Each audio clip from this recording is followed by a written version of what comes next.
Hello and welcome to NN Driven. I am going to just take a quick drive today. Well, not a quick. We're going to do a final run around the big loop, the 100-mile loop around Washington, D.C., Maryland, and Virginia, touching a bunch of really interesting edge cases.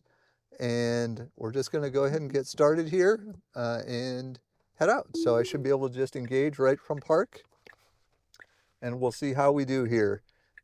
The goal again is to do a final run here on 11.4.9 before we get version 12, which is the first one, with full neural network. So there we have our first disengagement as it was going to pull out right in front of those cars.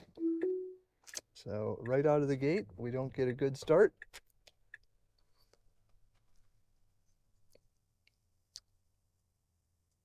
And we're going to now just start our loop. So this first segment is to get out of the Springfield area, get onto I-95 North, and then immediately, then immediately on to 495 North before doing a reversal at Braddock Road. 11.4.9 and all previous versions have struggled right here immediately. The official way to make the route that we want to do it is to stay to the right up here and go to 495 North. Unfortunately, that's not what the navigation asks to do. So it follows navigation to 395 North. We will see how well it handles this. There is enough room down here to make the 3 lanes changes to get over to the 495 North on-ramp, but there's lots of traffic and it's not an easy exchange to do, but we will see how it does. Lots of people do this. This was the natural exit to take, but it's not the right exit to take. Okay, it's accelerating to get in front of that car. It's got 2 more lanes to go. It's got lots of cars here. Oh, it's going to accelerate. It didn't, it chose not to, so I had to use the throttle. It had the right idea, but it gave up accelerating. So I didn't have to disengage, but I did have to help it continue to just be more aggressive. None of that would be a problem if the navigation was correct and it took the requested on-ramp exit. We would just come straight through here. So we've got 1 disengagement already right out of the parking lot and 1 intervention. This next challenge we can see here on the navigation display. We have a cloverleaf exit, which is not usually a problem, but then we have to immediately go across 3 lanes. There is a white lane up there, so theoretically they don't want you to make that change, but humans do it all the time. I've had FSD accomplish that once, but only once. It needs to be very aggressive. It needs to know where it's going, and it needs to be able to do it, right away. So we'll see what happens. I suspect this will really require V12 to be able to accomplish that goal. Now, it would be far better if it had already gotten over. We got a van coming up behind us that's going to block our lane. Let's see what happens here. The van looks like it's going to slow down. Yep. And we slide over. So we got a little lucky that the van gave us a little room. Had we just gotten over when there was room, we would have had no problem. But V11 and all previous versions just religiously stay in the merge lane until the merge lane ends and then forces you over.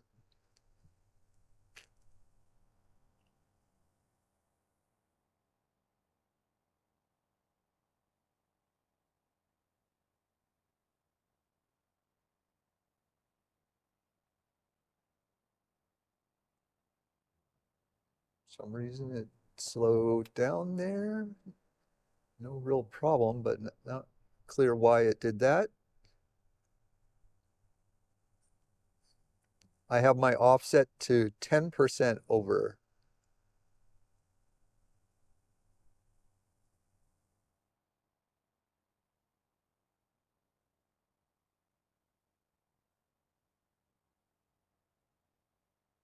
The exits, the lane transitions over to these exit lanes have gotten much smoother in these latest versions of FSD, but they can still be kind of abrupt. Here we have a car making a mistake, trying to recover, waiting for a gap. FSD didn't freak out.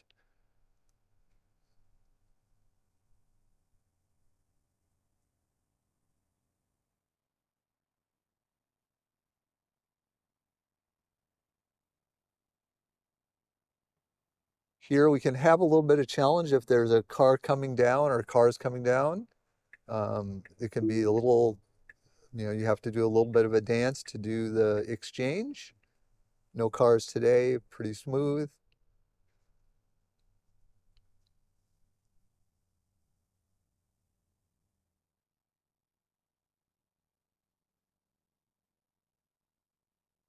Oh, wait, the nav is actually completely wrong here.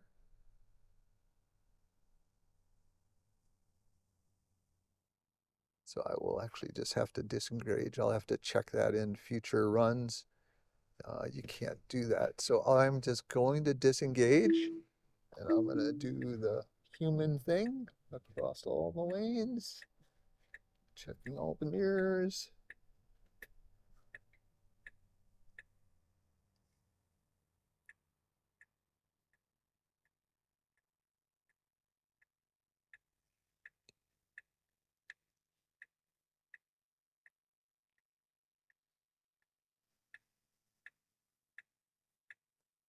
You see, we have to go across 1, 2, 3, and then into the fourth lane, which is the turn lane. Again, humans do it all the time. It's very aggressive. You have to be really, watching everything, but it happens. And I'll just stay in manual here rather than try to reset the nav.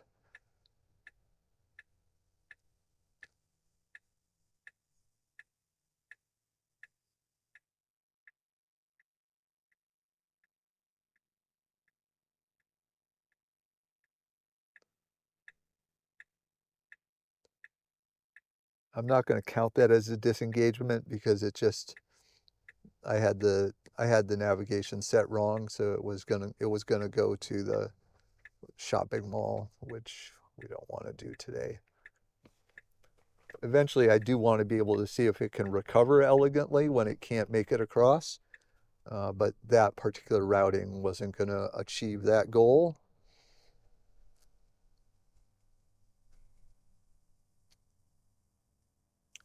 Okay, cancel that out of that.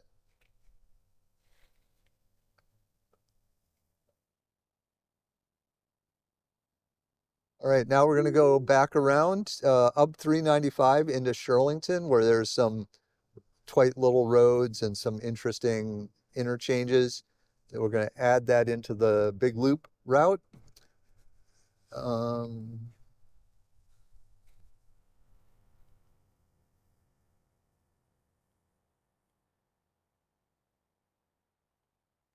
Did the wrong waypoint. We'll have to check that later. Okay, we got a nice merge here.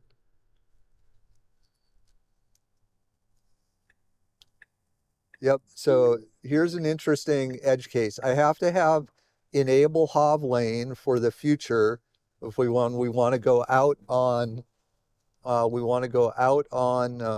66. But that means that FSD here is going to try to use the HOV lanes to go up to Shirlington. I don't want to pay $1.50 to go up to those HOV lanes.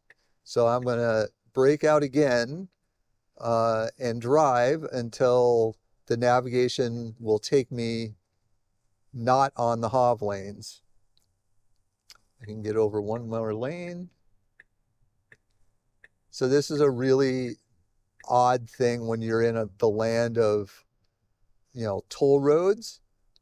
The nav requires you to choose one way or the other. Always use the hov lanes or never use the hov lanes. Always use the tolls or never use the tolls. It doesn't give you an option for each segment of your route, and that can be really annoying. And this loop proves that um, one way or another. So what I can do, I should be able to do this. Should be able to go to settings.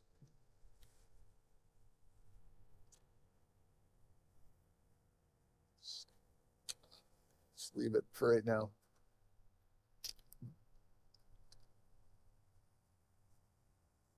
So I'm just waiting till we get to the point where it can no longer take the hov lanes, which is right here on our left.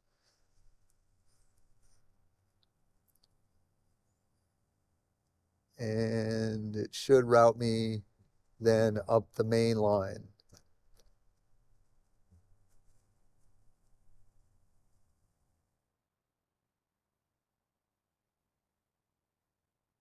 Okay.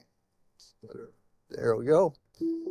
So now it's routing up the main line and I can re-engage.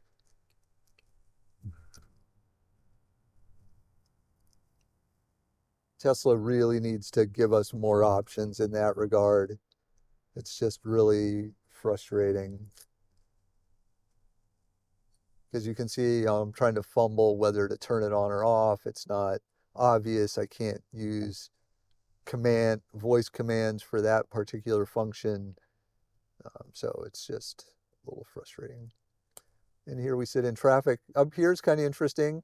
These two lanes merge into one, but it's a wide one, so it's never really clear where you should merge or how you should merge.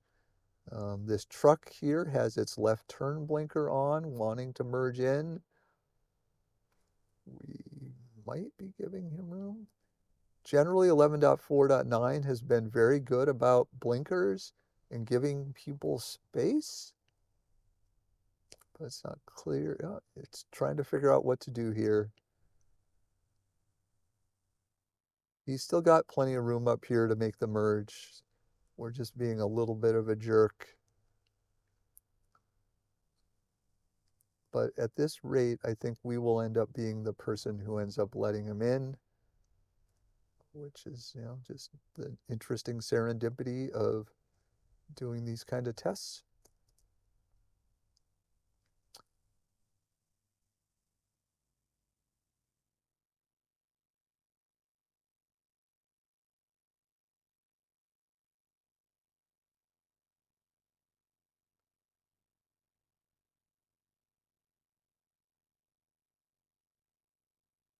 See how this works out here. Whether anyone else decides to be courteous and let him in. We're just in the right place to be the person to let him in.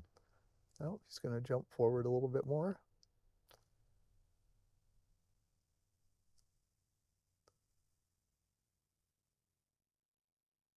If I had been driving manually, I probably would have given him room and let him come in because he's been courteously waiting for that.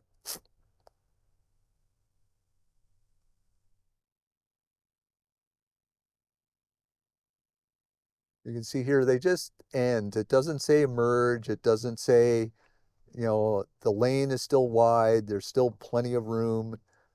And so the way this, a lot of people actually just stay over there and then jump into that other merging lane. It's really kind of an awkward thing, especially when you have traffic like this. The car knows that we're merging here. You can see it doing its thing. So it's still like really, it just gives all right-of-ways to whoever else is being a little more aggressive. Come on. So if anyone even tries to push the edge at all, this version of FSD 11.4.9 just completely capitulates and says, go ahead. Not what you want to do in heavy city traffic. you'll never get anywhere.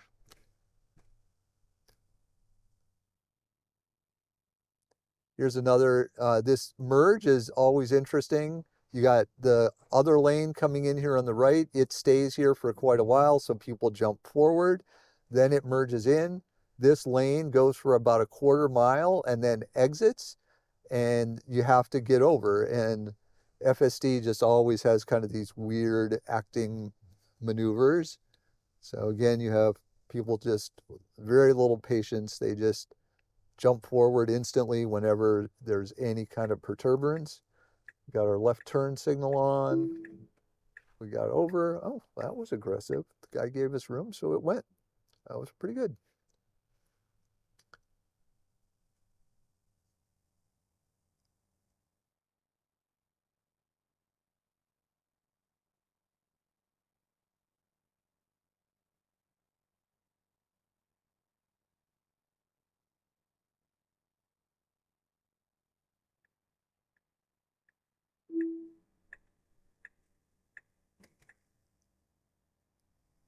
FSD on the highway has gotten really good. So got over to the middle lane. Generally does a very good job of seeing cars coming up behind and getting out of the fastest lane. It still never moves over more than one lane, which is kind of annoying.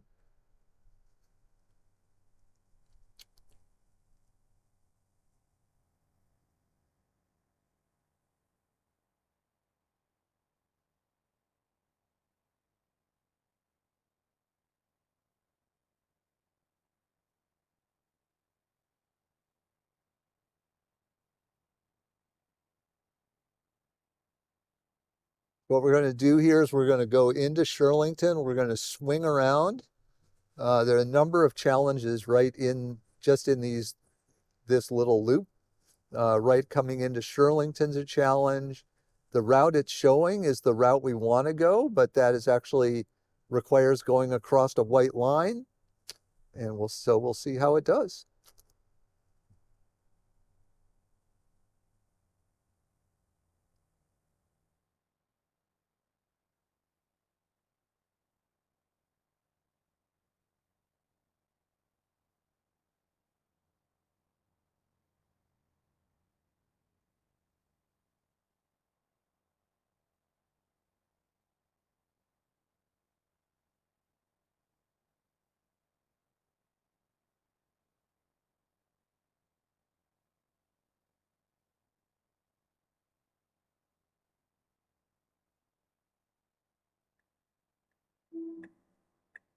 Changing for faster lanes, that's fine, sort of. The speed it's set is only 60. Uh, People regularly drive 70 or faster on this segment. So being in this lane at 60 is pretty much a guarantee of impeding traffic. At the moment, on this particular day, no one seems to be going excessively fast. So far, so good. But this version of FSD will not get out of the left lane until it detects someone coming up behind that is going faster. And even then, it does it very late. So if that person's going very fast, you will impede them. I'd far prefer it proactively get back out of the fast lane after it's done its switch.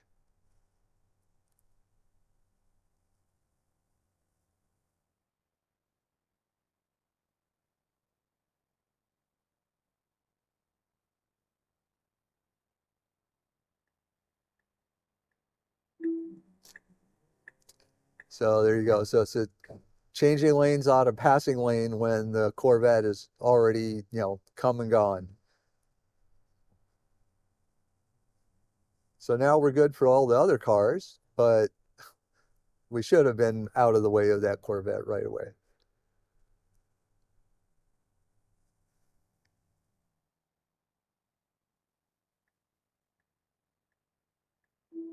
Well, this is a bit late to be doing this since we're only a little bit away from having to exit and we have cars right on us. So I'm going to go ahead and manually force back over for our third intervention.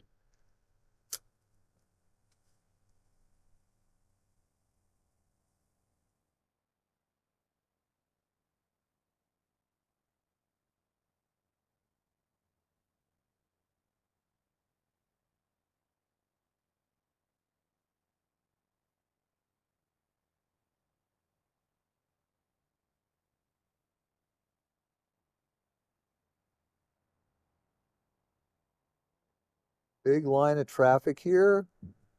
Our exit is coming up. I don't see many. Welcome back. Just as we approached Shirlington, GoPro overheated and shut down. So I didn't get that nice interchange. It actually successfully made the exchange into Shirlington, which surprised me, but it did it. So I've lowered the bit rate, hoping that the GoPro won't overheat, and I've directed airflow onto the camera. So hopefully it'll continue. So let's continue the route here. So I'm curious. I'm just going to enable it right here and see what it'll do. Will it get out?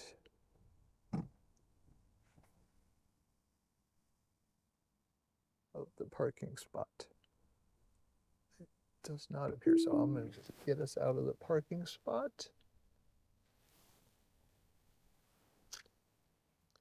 It's pretty tight. All right. So let's see if it'll continue the route here. All right. Again, I was pretty impressed with the exit into Shirlington. It came up around the roundabout, went across the lane, got across the 3 lanes, just like a human would do it. It was actually very nice. Okay. Got a bike lane here. We're gonna cross this, not this exact bike lane, but another one later. Okay. Could have went there, was being very cautious, but it's fine. Okay. Oh, another car, that's fine to wait there. Okay, that should go.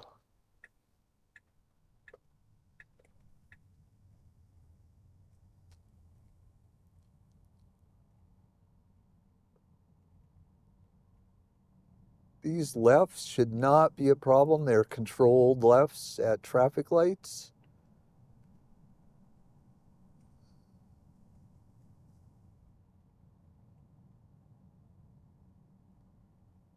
But you never know.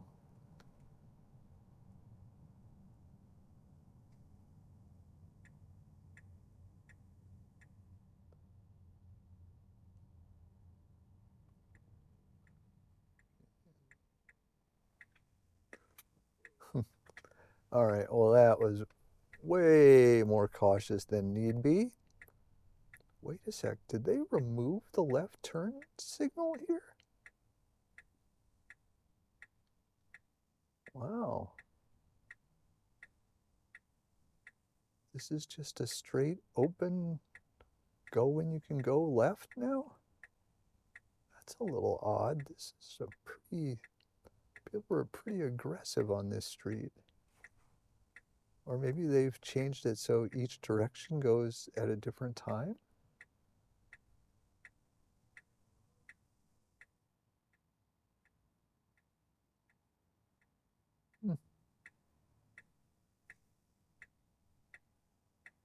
It's always fun driving this route because I don't drive these routes very often.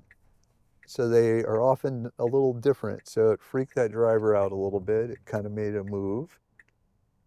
It's a little slow here, but it did fine.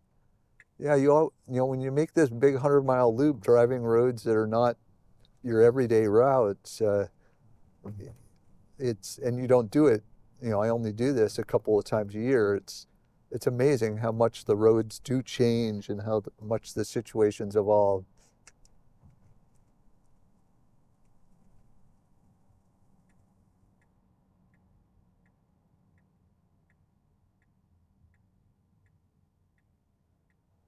Okay, it didn't really get all the way into that left lane, but it left enough room for the car beside us. We're a little bit over. It was planning to go, but the light turned red. It's fine. I think it's what I would have did as a human. I don't think I would have went through that yellow.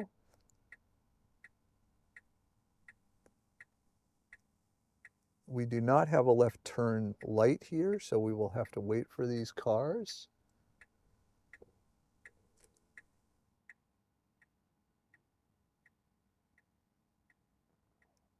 Okay, it didn't even budge, really hesitant there. That guy waited way too long.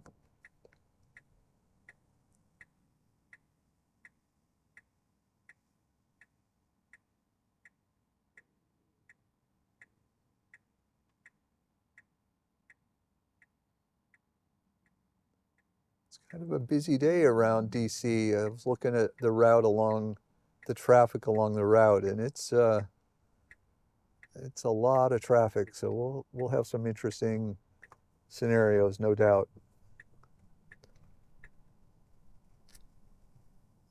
Okay, that was good. As soon as we make this turn, I will.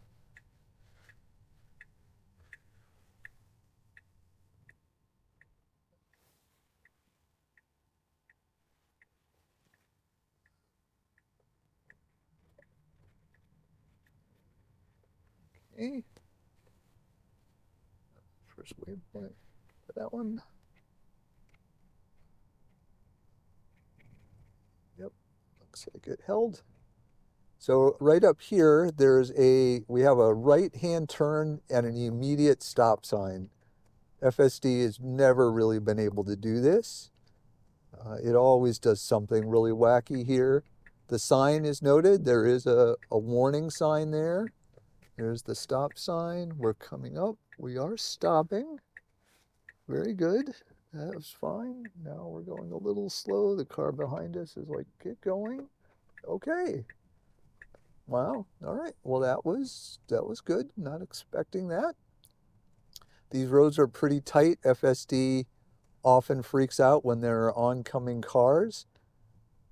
This is just a slight glimpse as to the Delray and the Washington, D.C. routes that I will do once I get V12, which clearly is much improved in this front.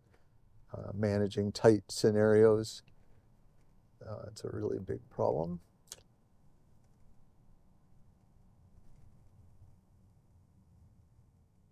This is not an actual stop sign. There are no pedestrians.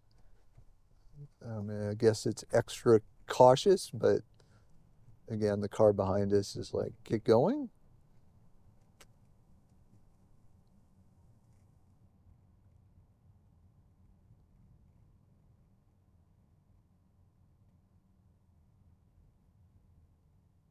There's construction up here. Interesting. Okay. Come on. Forever, 2 or 3 seconds at a stop, and everyone's just like, what are you doing?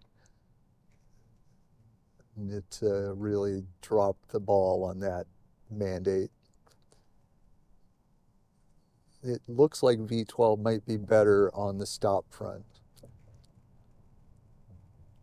Okay, it didn't freak out with these cones. We're going to turn right here. We have pedestrians right in the road angling across.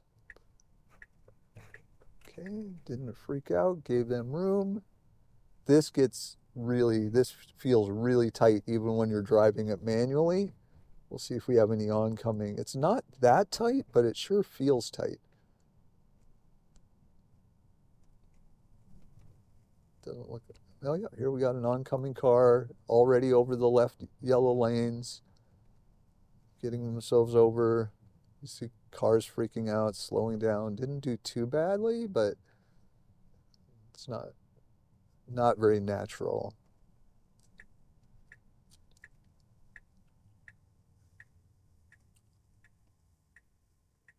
Okay, they have right away.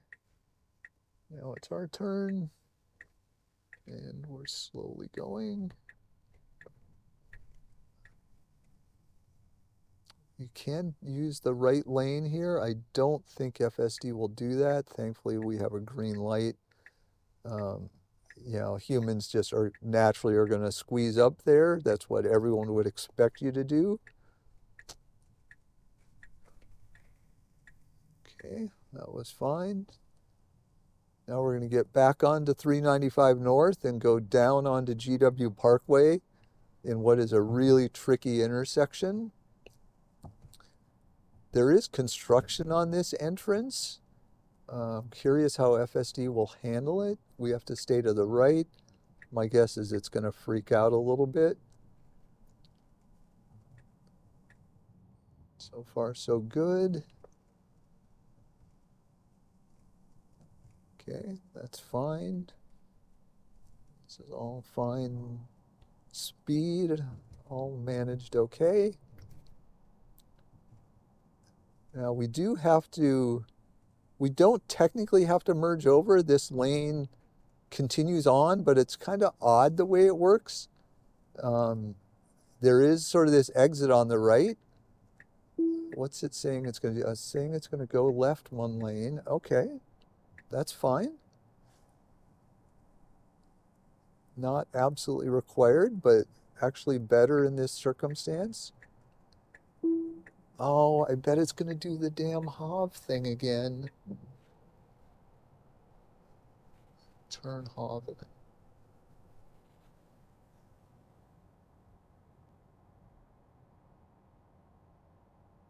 I'm going to just turn Hov off until we need it coming back around.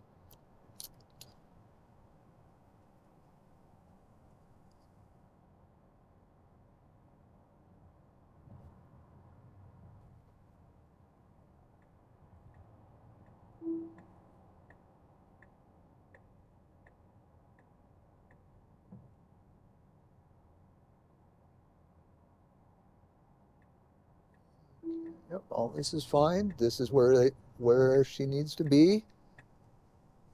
Good. I'm just curious about voice command.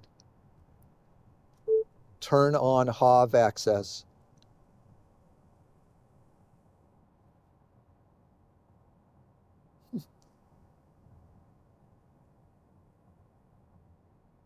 And we didn't want to recirculate air.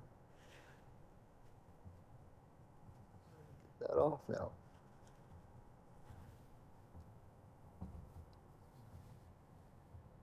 That's off. Okay.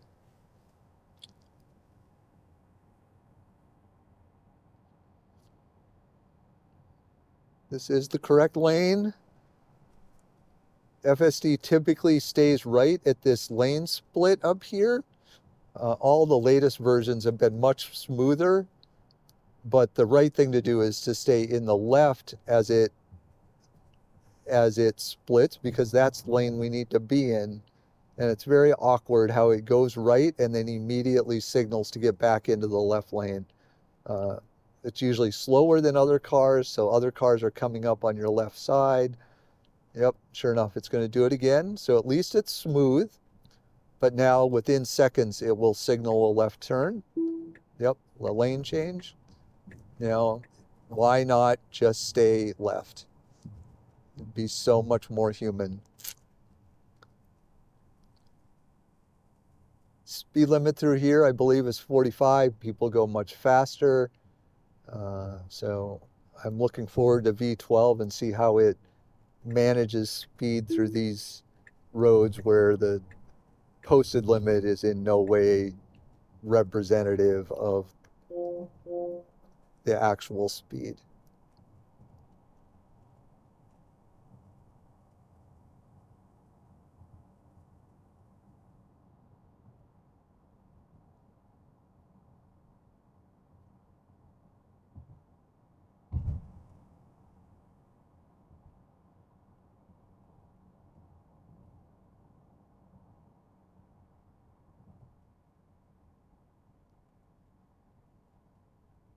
Today, people aren't going overly quickly. Passing the Pentagon here on the right. Okay, this is all really weird. So the speed limit drops to 25. FSD does not react to that until really the last second, actually past the sign. It should start slowing down. We have other cars, so they will start slowing us naturally. Then we got to we got vehicles merging in. We need to merge over. Then the lanes collapse. FSD has been able to do it lately, but it doesn't do it in a way that gives you confidence. It really is understanding the interchange. There's a bike path and a pedestrian path that come up from this awkward right angle.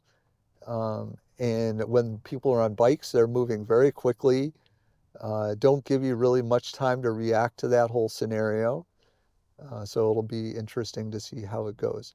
So notice here we are at the 25 speed limit. The dash is still saying it thinks it's 45.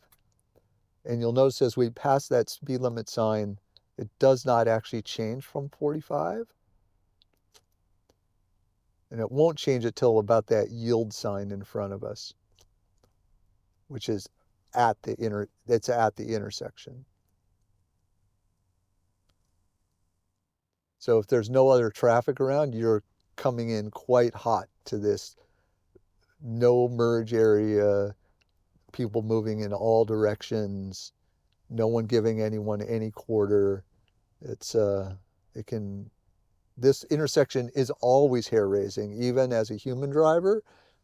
It is not designed for today's day and age of high traffic, low courteousness, low compliance with any kind of traffic decorum.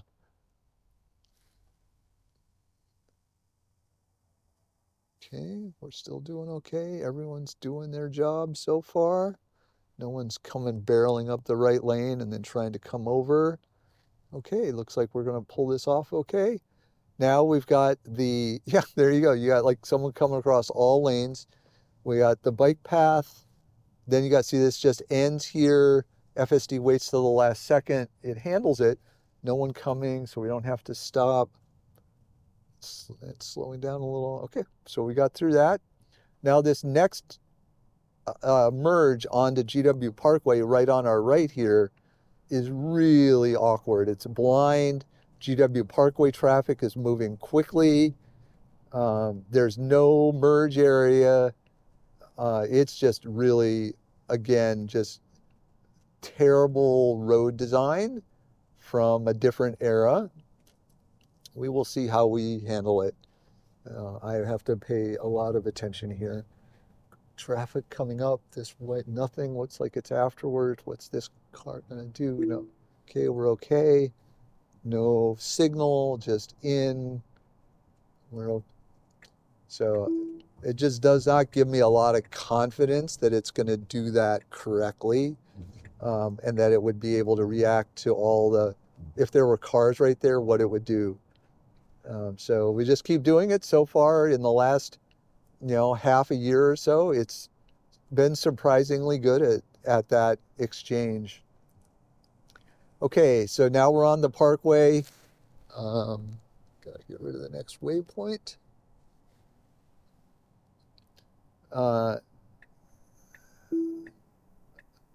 We are gonna exit left here. We're doing 44. That's actually faster than the actual posted limit, but it is not consistent with how people drive on this road. We're not being bowled over today, so that's good. Here we got a nice red Tesla Y coming up on us, zipping by. He's going more about the speed people normally go on this road.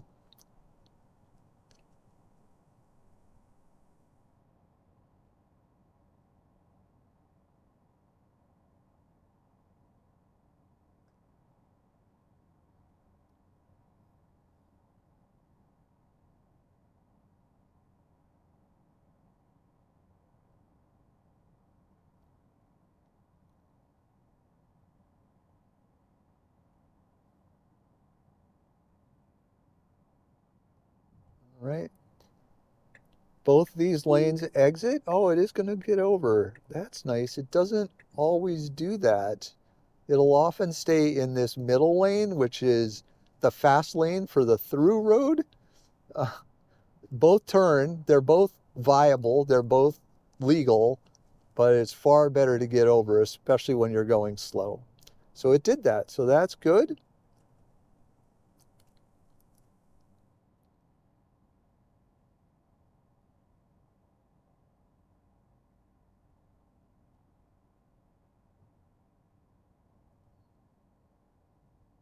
Now we're gonna, okay, it probably should just stay here.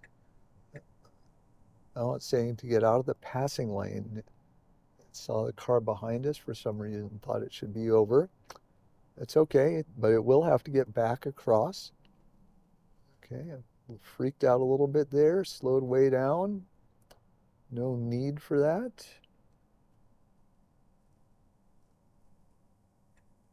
Okay, now it's going to get back over. That's fine to follow route. Yep.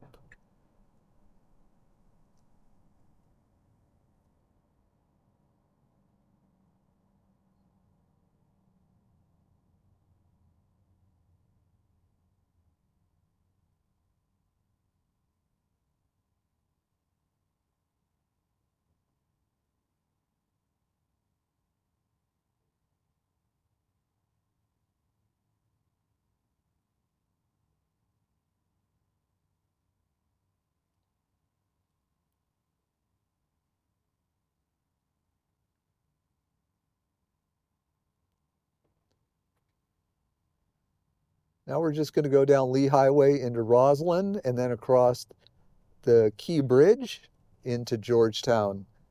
Lots of interesting things have happened on this little route. In the previous runs, it's always surprising again.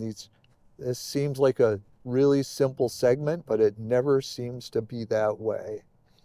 So we got a left turn here. The lane is pretty much already full. Let's see how well it gets over. Okay, that's fine. Could crunch up a little bit more. It's a little slow, a little tentative. Not terrible. Not. Okay, now we're just going to zip down here. We'll wait a block or so and then get rid of that next waypoint so it doesn't try to go anywhere else on me.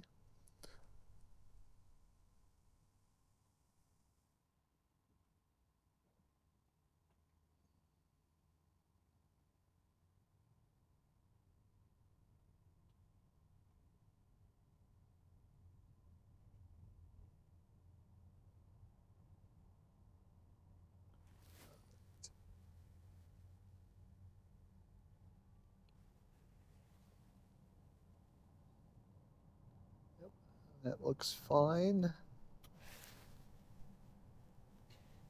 Up here so we can see where we're going.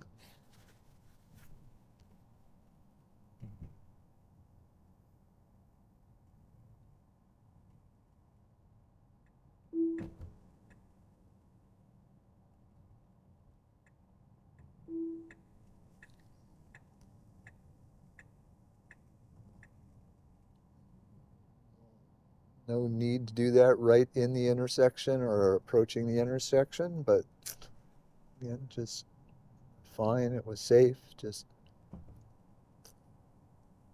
feeling like a new driver.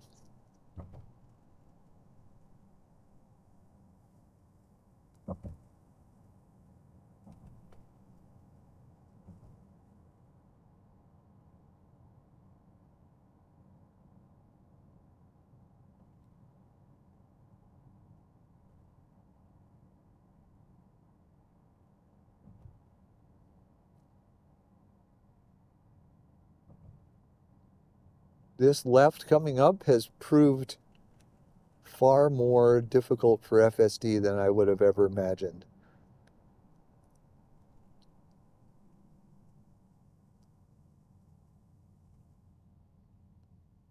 So we go from two left lanes turning onto a road that has 3 lanes, and it has regularly chosen wrong in ways that were not always very good.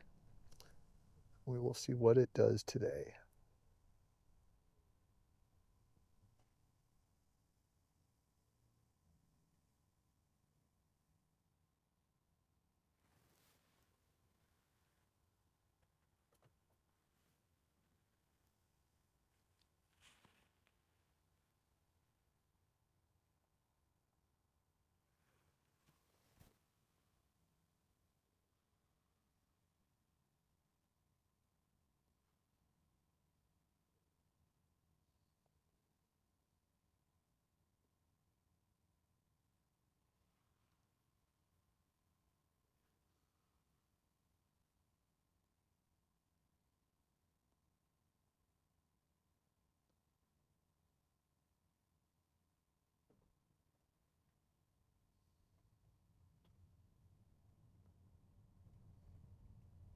Okay, we have a green arrow.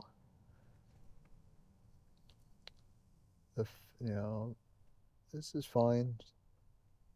Looks like most people in this lane are just going to go straight through.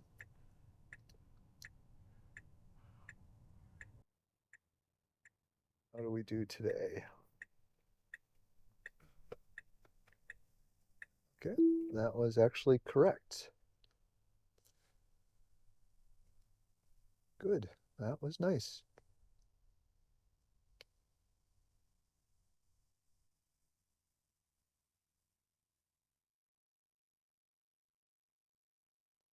This next one, well, first of all, Key Bridge is posted as 25 miles an hour. That is, again, not what people drive across Key Bridge. So we'll see how we do. Maybe I'll just endure going 28. And then the left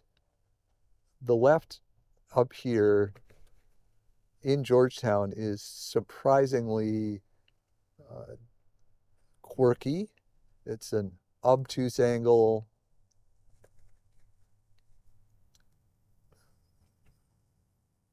Cute, and it can just be very odd. So you'll see here that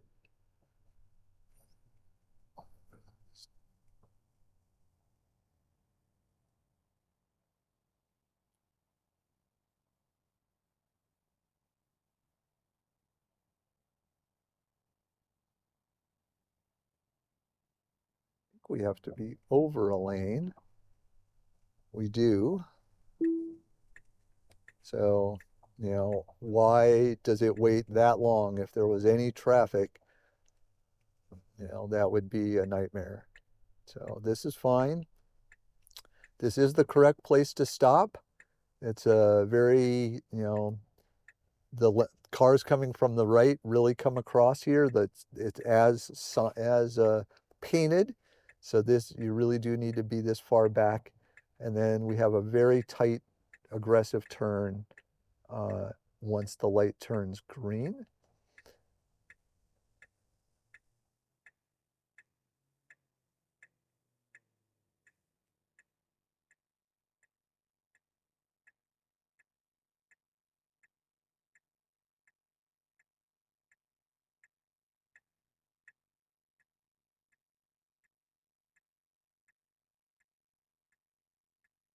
Shall see how we do. Okay. I'll be ready to take over in an instant here.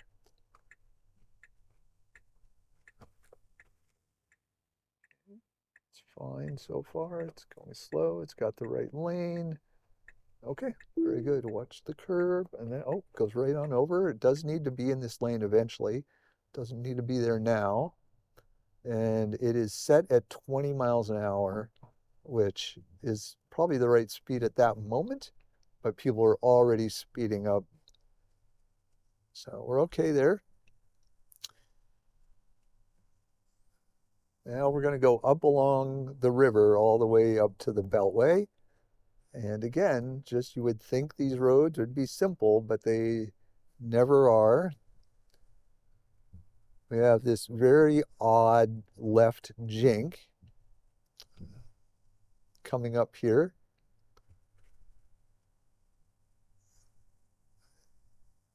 It is signed. There is a traffic light. First of all, let's get into the left lane. I did this recently and it was pretty good through here. But you got this left and then a right kind of jink over a hill, cars lined up. It can really confuse FSD. Prior to 11.4.9, it could never do this. So this is I've had it do it like 2 out of the 4 times I've driven this route with 4.9. We'll see how it does today.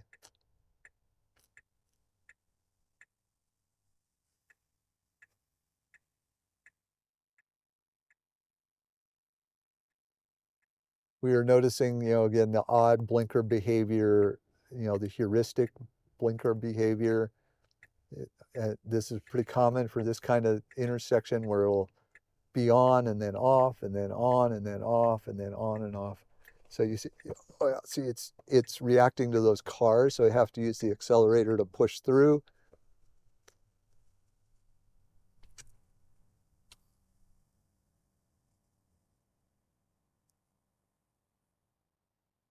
So I didn't have to disengage, but I did have to intervene.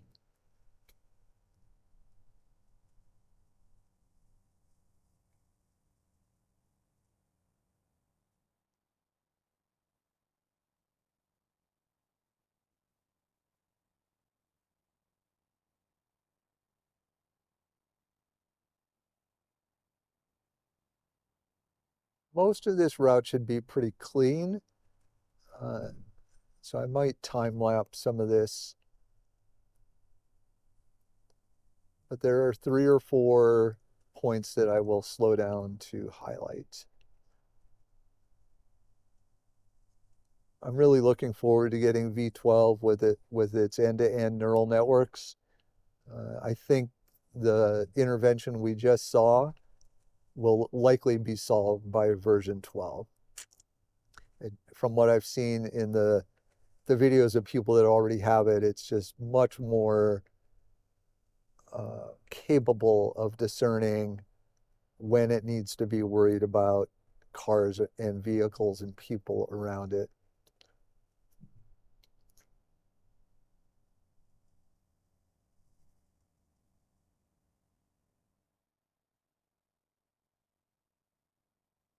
You can see the cars in front of us are pulling away.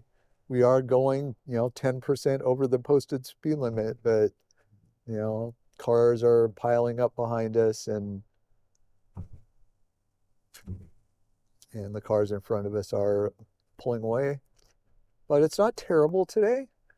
Rush hour is a whole different ball of wax, but right now people are kind of being relatively chill, it feels like. Here we have a little jink over the knoll. No recent version of FSD has had a problem with this little jink.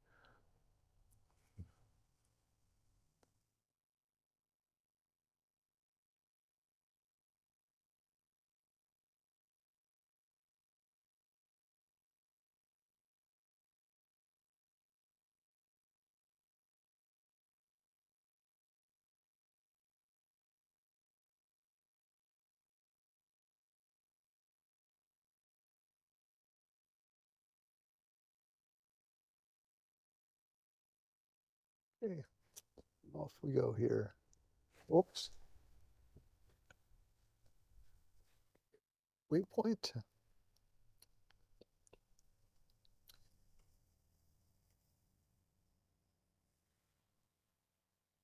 It's the right route.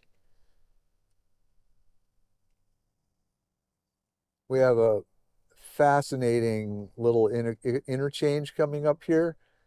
The lane we're in actually becomes an opposing left turn only lane. And right in the intersection, you have to jink over to the new through lane. And there's no painting on the road that says the lane you're in jinks right. You just have to interpret it. And 11.4.9 has actually been quite good at that, uh, to my surprise. So here we are. So the right lane is a right turn lane, but right in front of us the is the left turn lane. You saw that FSD slowed down, but it did it. Um, the cars behind us were a little surprised by our slowdown.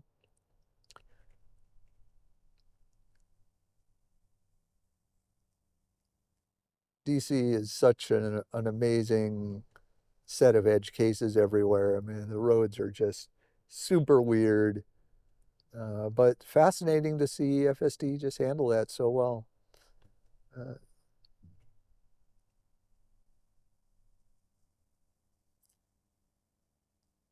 Here we have a little knoll with a jink. No, no, no, you can't do that. This lane is left turn only. Okay, that was another disengagement. Second official disengagement. That's sad. Vehicle navigation thought it had a left lane that was faster. That's a left turn only lane, and we had to go straight through, so I had to disengage. Okay, well, that's frustrating. Again, so many disengagements are related to navigation errors.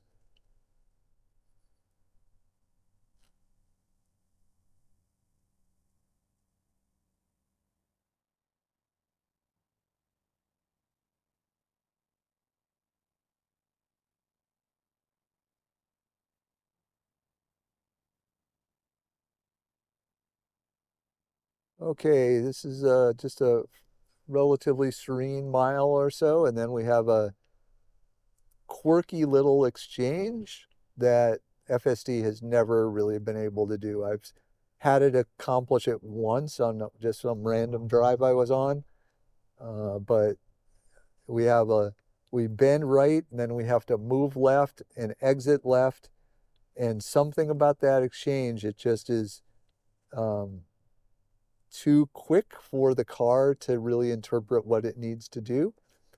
Here we're going to go for the left split, unlike George GW Parkway, and we should stay right because we're the slow cars on the road. Today, no one's trying to barrel through, so we're okay.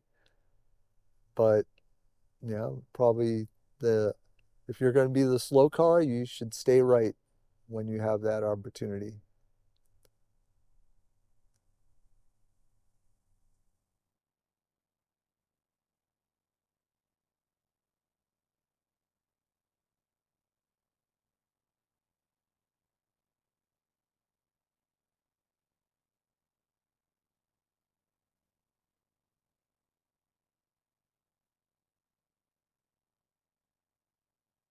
On my display, you can see the 495 label. That's right where our little weird exchange is.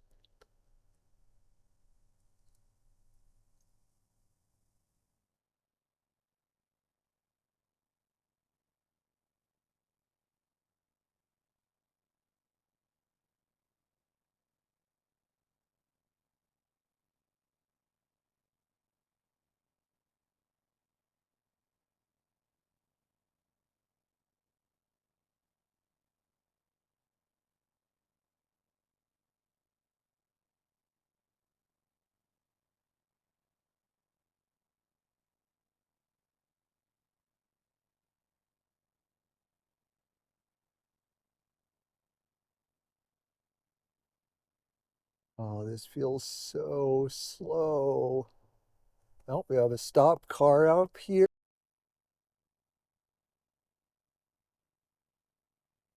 Okay, did not freak out around there. That was really good.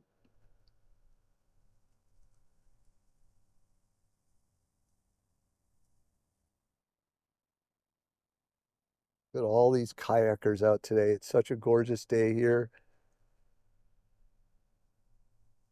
Wish I was physically able to do that. It'd be so much fun.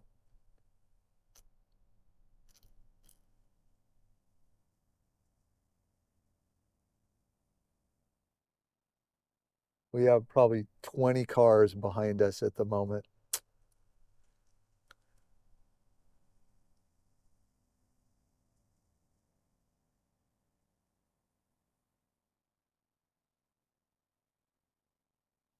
Okay, so here we are.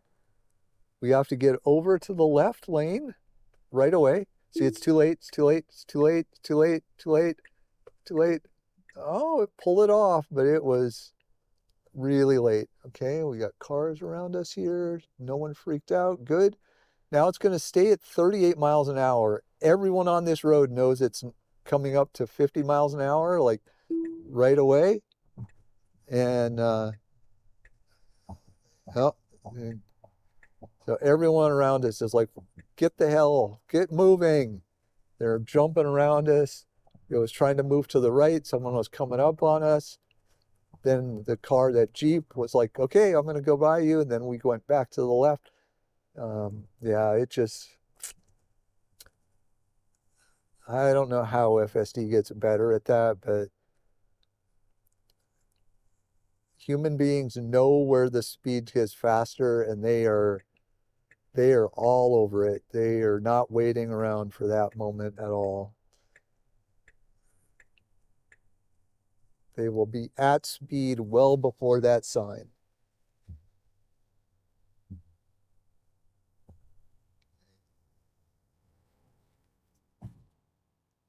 Okay, now we're just going to go around the top of the Beltway. I see lots of traffic, so it'll be interesting to see how FSD manages all of that traffic. I will probably use time lapse. We'll see. But then again, I might just run this real time as a document. Because this will be the last run for me with the heuristic code uh, rather than nothing but net control. So I think I'll do this probably just as real time. We'll see.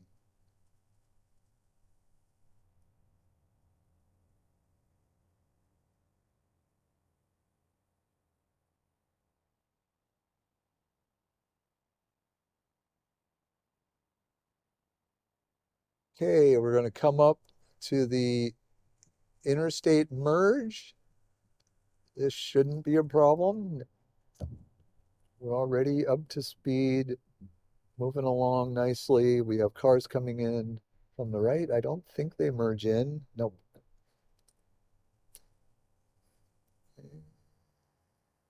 Have this lane the whole way.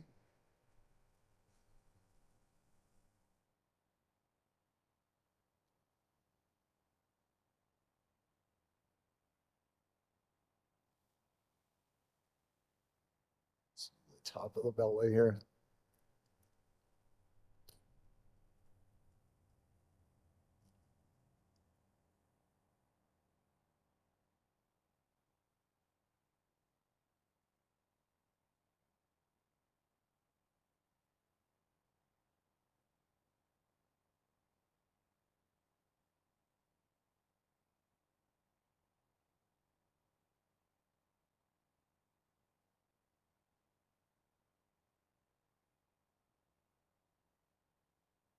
Again, FSD has gotten so good on the highway that I'm optimistic we'll get around all the way to the parkway without any problems.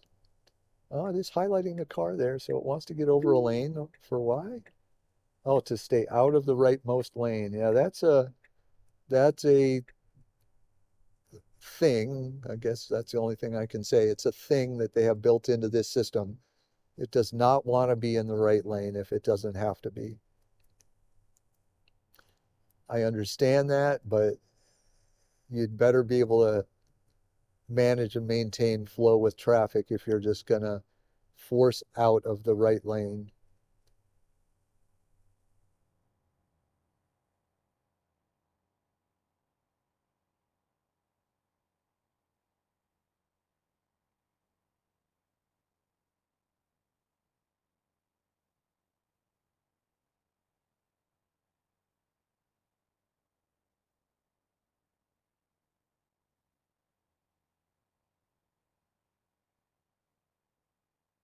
And I'm going to just go faster because 60 is not the right speed for the Beltway. You can do it and you can get by, but as you can see, uh,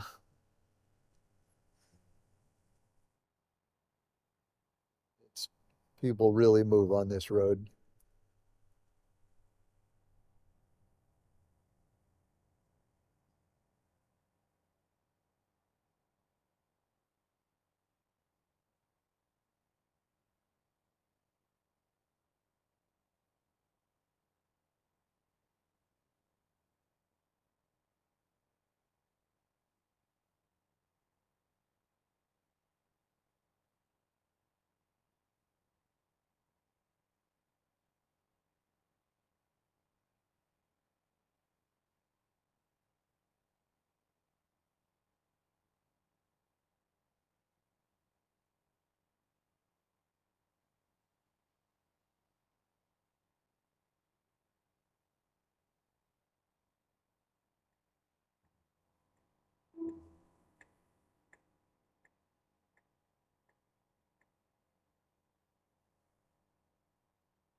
Well, let's just see how long I can go here without having to tab the yoke. 13:15. Just a little traffic jam here. Perfectly fine staying here. No need to try to jump over, though it may well do so if it has a gap. I am set on average, so it's more aggressive than than just chill. But it does a generally pretty good job.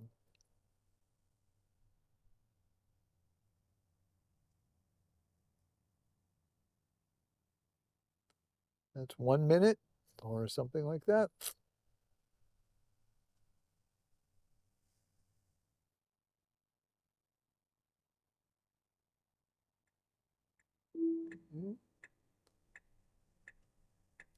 Changing for faster lane. Still haven't had to touch the yoke.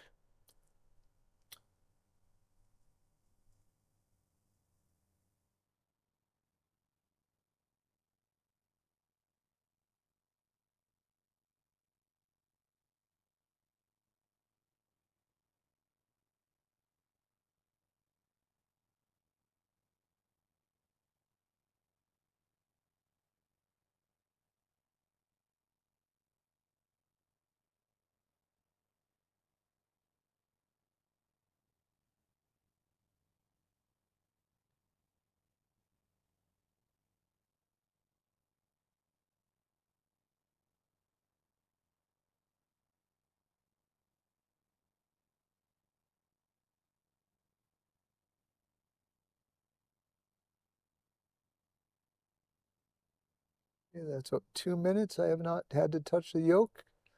Still just making sure I'm looking forward and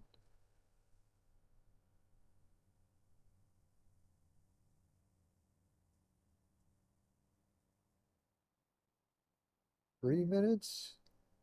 Now we're speeding up. It often will ask me when we start speeding up again, changing lanes to faster lane. Still hasn't asked me. There it is, apply light force. So just touch.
Tabernacle up on the left there.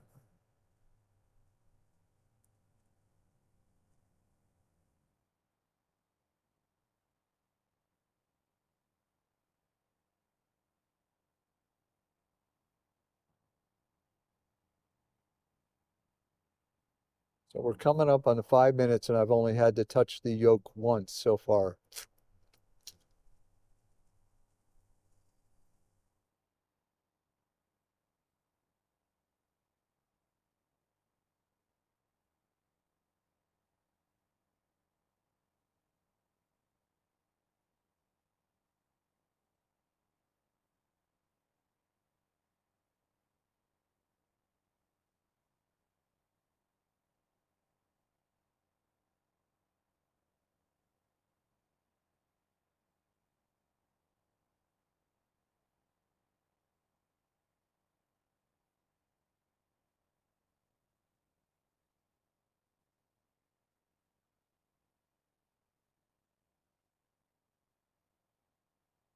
Okay, there we are. So again, about 3 minutes or so. Touch again. So that's 2 in 5 minutes.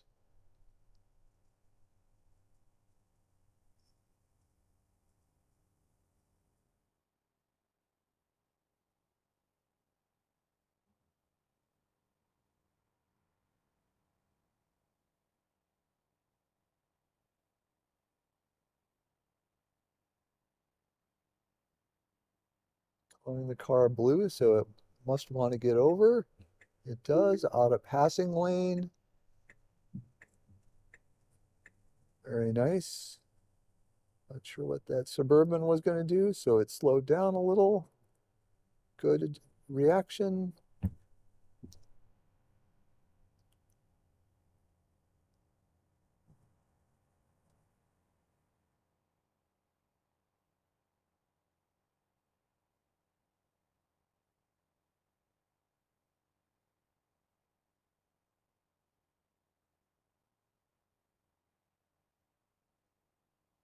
Wonder why there's such a backup there between 95 and BW Parkway. We shall find out.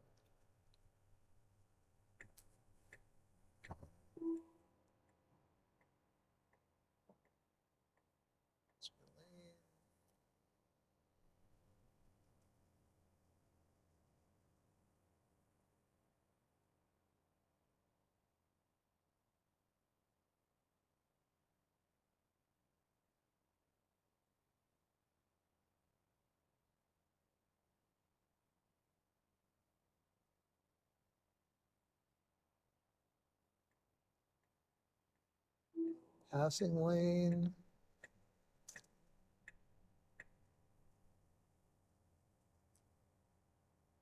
Good.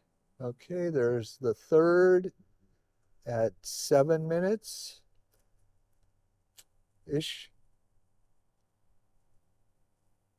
Almost 8 minutes.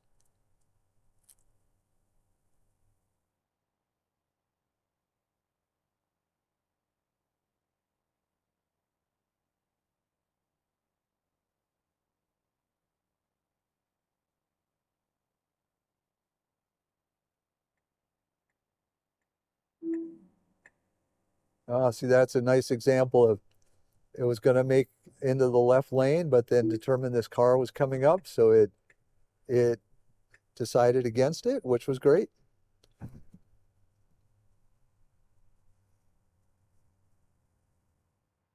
Hopefully it'll get back over out of the left lane. The Beamer staying back.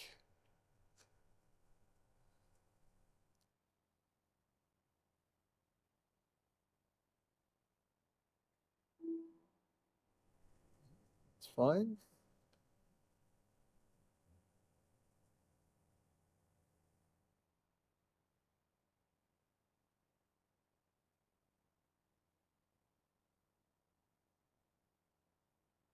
Up on the 95 interchange, so lots of people will be moving over to the right.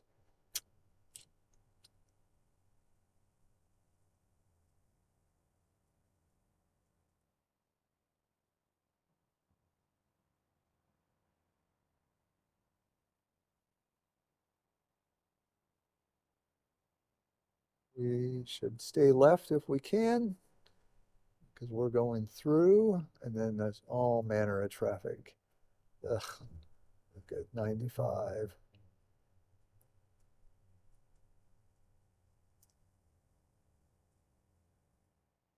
Okay, there's number 4 request to touch yoke at 10 minutes.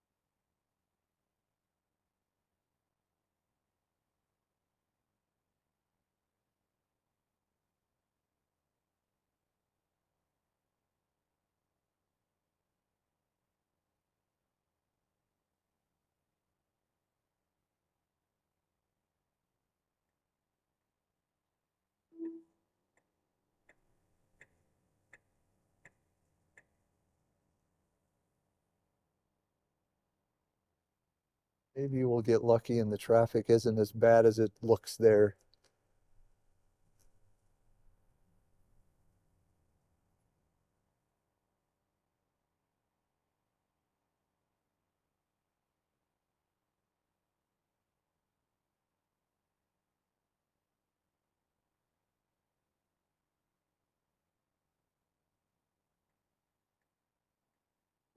No, they're waiting for this car to come up. Again, I like that. I really like how it is much better at realizing when there's approaching traffic and not just jumping over willy-nilly. Yep, this is a good lane to be in. And here we come to a stop.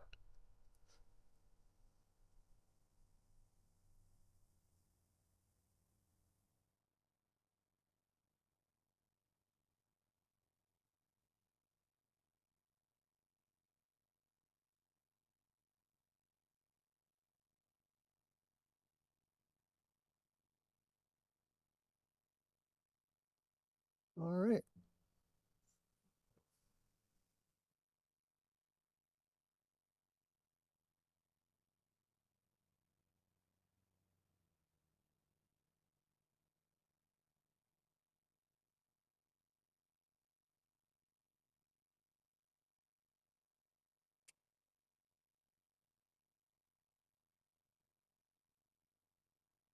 This is where so many of the advanced driver assistance features are lifesavers. It is the stress reduction where you can just let the car do its thing in these conditions is worth its weight in gold.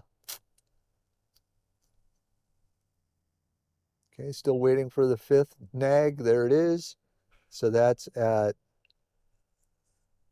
15, 20, 25. So 13. Yeah.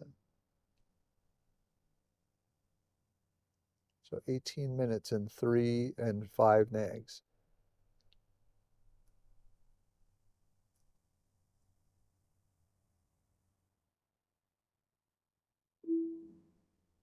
So that's actually, that's averaging over 3 minutes, or right at about 3, because I'm not being exact in there, but give it enough time, the average will work out.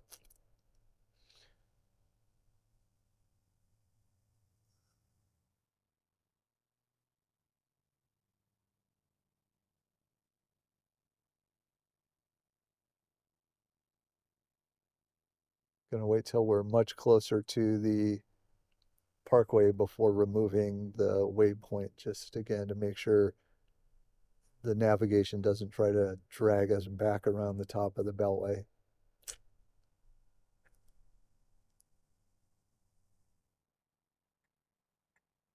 Oh, it's gonna try.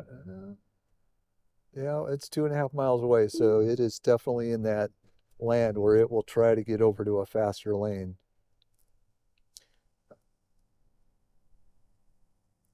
It's really a conundrum, you know. I certainly, as a driver, I'd be trying to get into the faster lanes as well, but then you got the problem of getting back across in heavy, dense traffic. And, you know, when the stress relief is down, you may as well um, just kind of hang out. But it's as good as anything.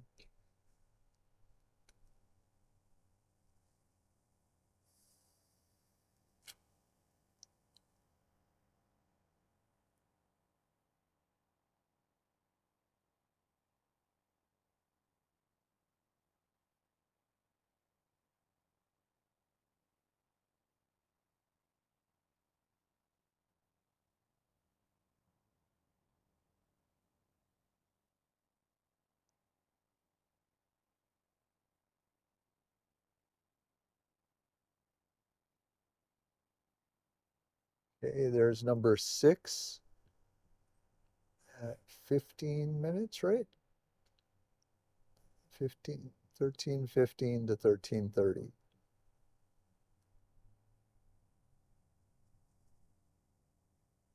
So a bit over 2 minutes.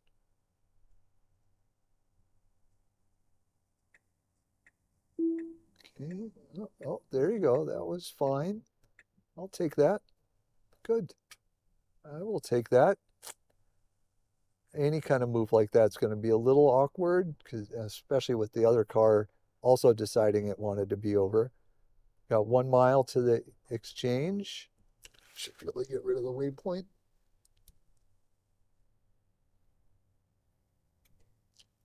Yep.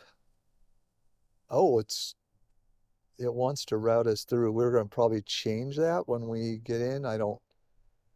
I guess, oh, I hate that route.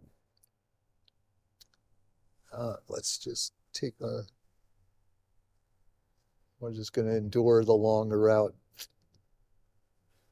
Oh, so I took my eyes off the road, so it asked me again. So that was 7 at 32.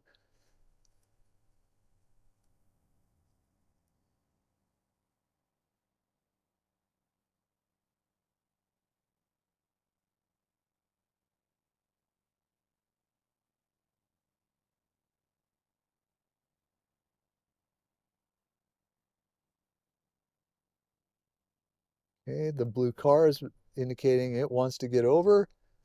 Okay, there's the signal. It's got room. Very nice job picking that hole. Got this car jumping up here. He's not gonna try to jam forward. Great, so we're in the right lane. That was fine. Nice job. In traffic, no less.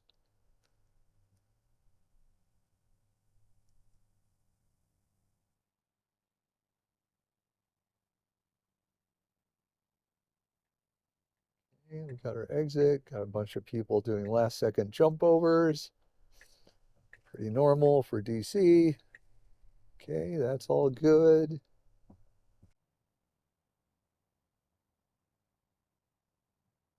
See how it merges in with all the stop traffic here.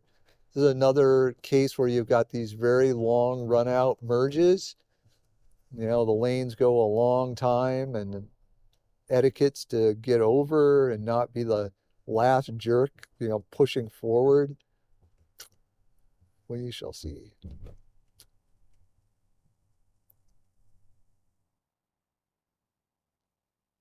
It's not jumping over to the right lane. That's good.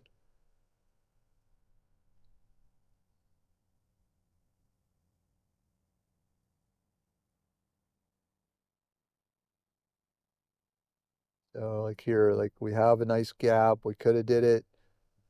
You know, obviously there's still plenty of cars in front of us, so we're not being a total jerk here. But most likely FSD will be the last car to merge over.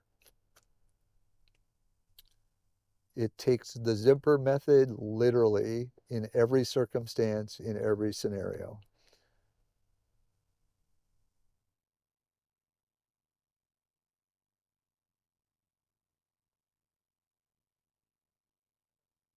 As long as we're not the only one, it's a little less embarrassing. But we're getting down, just 4 cars in front of us. They're all going to wait. So we don't have to be totally embarrassed today. All right, see how it merges in? Okay, there's request 8, probably because of all the traffic. Very nice job. The Prius is giving us room. See here, it's like, it's like, come on. Hate that. Totally like conveys you're an asshole.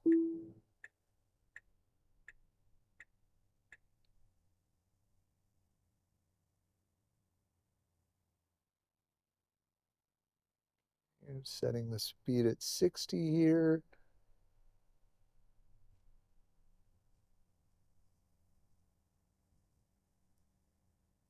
60's a pretty reasonable speed at this on this road at this point.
So far, so this bridge up here often really screws with the speed limit.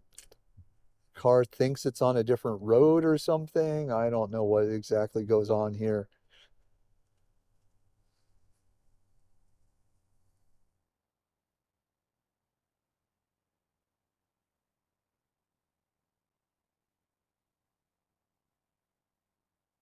Like, yeah, see, it set it down to 40 miles an hour. So I'm going to intervene and go back up to 60. They moved the bridge so that I don't know if the map data thinks that it's no longer on GW Parkway. I don't know, but it's annoying. It really messes with that. And I suspect V12 will solve that with its, you know, maintain traffic flow setting, whatever that setting is, where it just decides on what speed to go. So we shall see how that works out. So that's another intervention. I forget what that is, 3 or 4.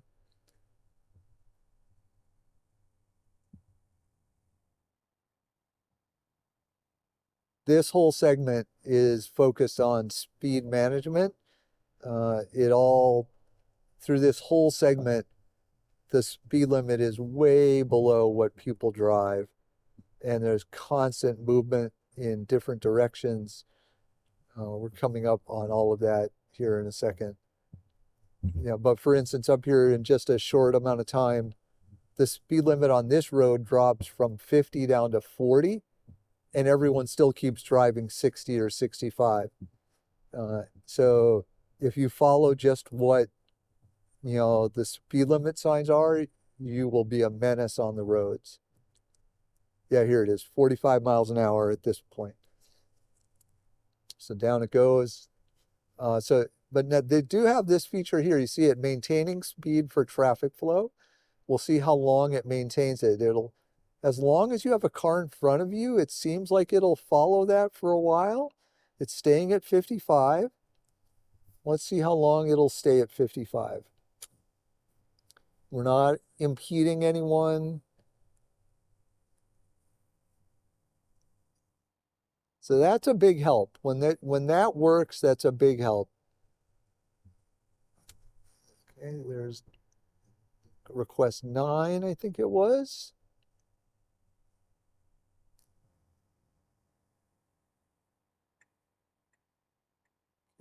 Out of passing lane, that's good. It's still maintaining 55. I will take that. 55 is not atrocious on this road. Yeah, that's what you get on this road all the time.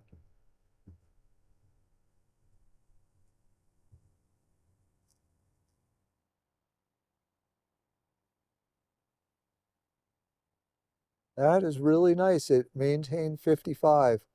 That is such an improvement. Here comes another Beamer just blowing through. Okay, there's request 10 because of all this traffic at 40. So that's what, 20 minutes? So that's right at 2 minutes right now, a request. But I think that's really because of all this crazy traffic that it's just increasing its requests. Okay, still holding 55. That's a big improvement. As soon as there's anything that perturbs it, it's down to 50. So now we're down to 50. 50's pretty slow for this road, but looks like we're going to be in ridiculous traffic here, so that won't be a problem.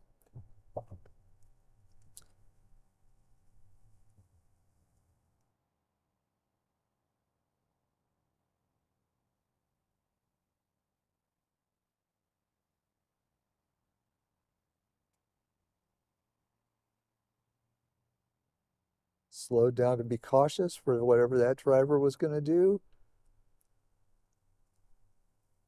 I would prefer to be in the left lane up here. It tends to move through a little bit quicker. People stay in this right lane on our right, and then they have to get over at the last second because it exits off only, but they stay in it right to the end because they don't want to sit in the traffic. So it causes this middle lane to get, back up a little bit more.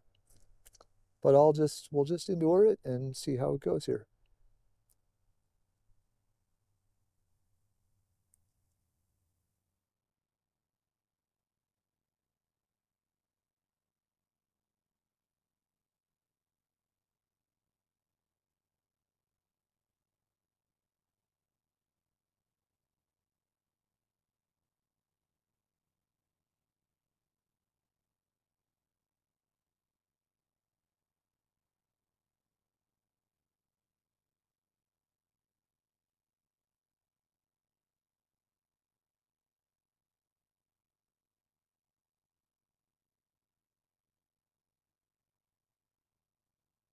Today, the middle lane seems to be moving better. I don't think that'll continue though.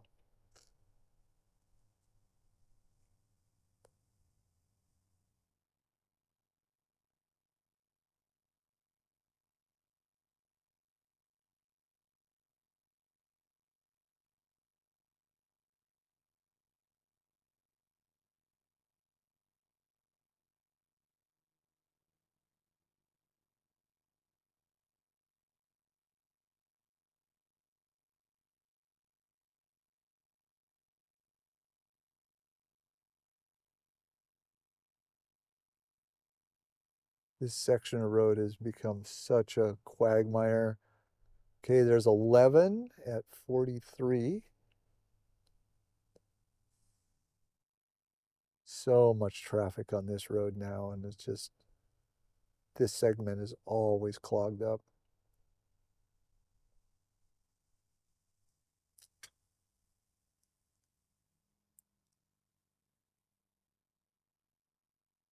But we are moving through.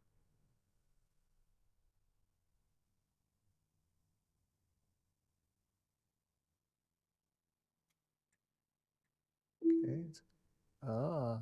Was gonna get over and then it stopped.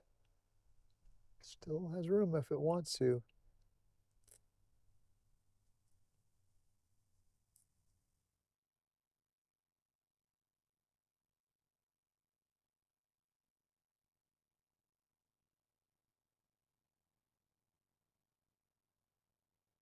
Actually moving pretty good. It doesn't usually back up this early, so it's still gonna take a few minutes to get through it all, but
actually pleasantly surprised that this is moving pretty cleanly.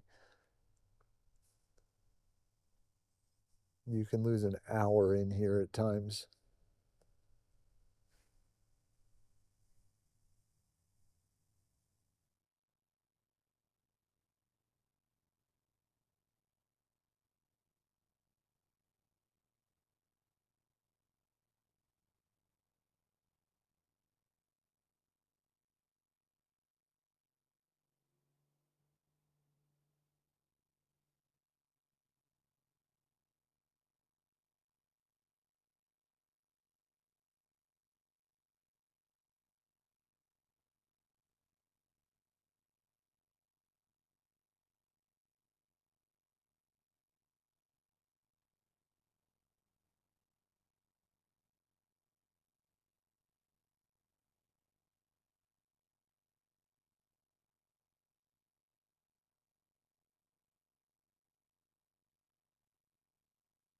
That was what, 14? 13. 13, I think.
Just realized I have a big, massive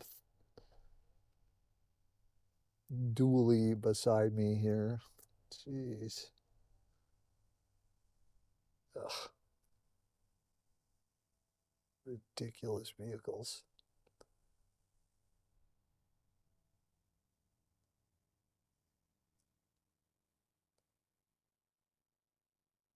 Probably never do a day of work in its life. Just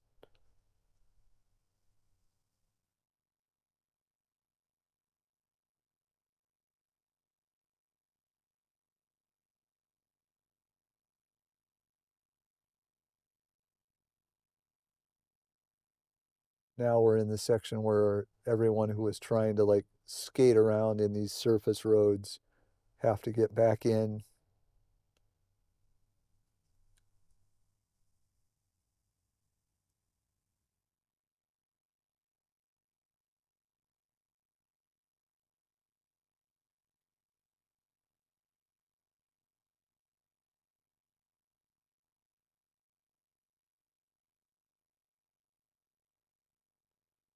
You know, a little bit with all these cars merging in, not too bad.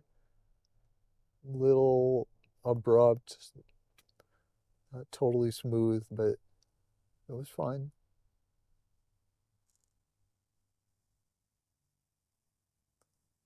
Putting in more traffic cameras.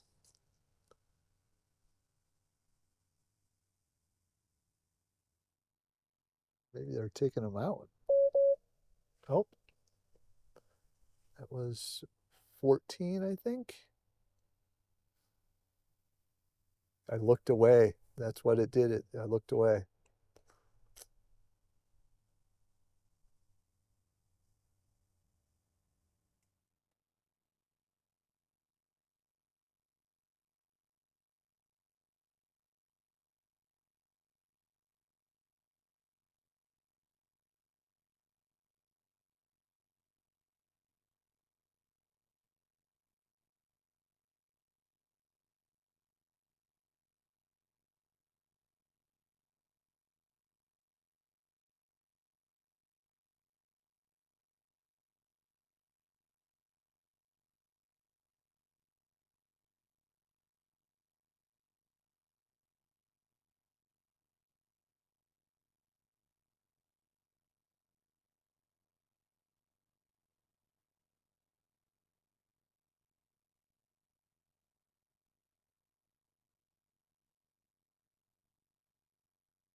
This is the segment where everyone on the right here is just trying to barge up as far as they can, and then they gotta merge over.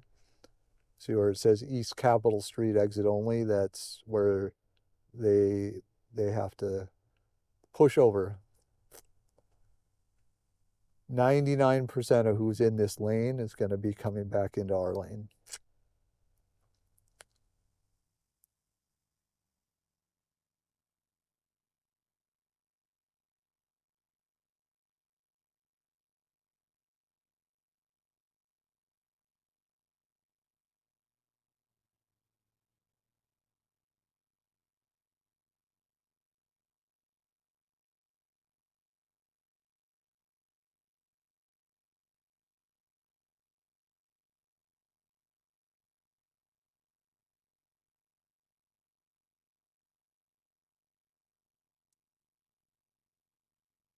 And there's 15.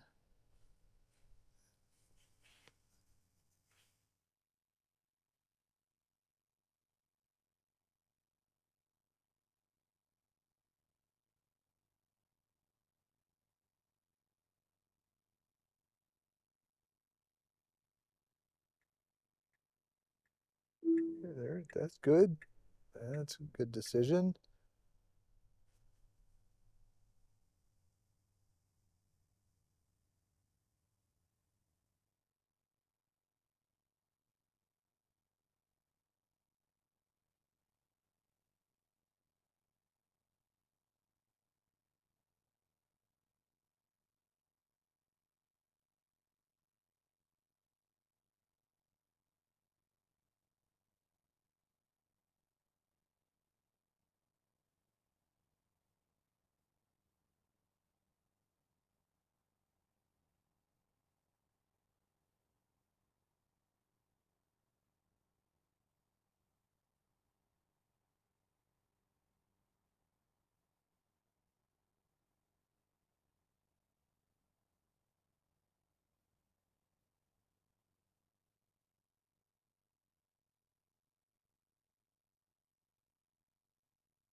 All right, well, it did great through there with just managing the traffic. Pretty smooth overall, except for just one or two little awkward bumps when there was traffic moving in and out. And now we're moving along again. 55 is a good speed.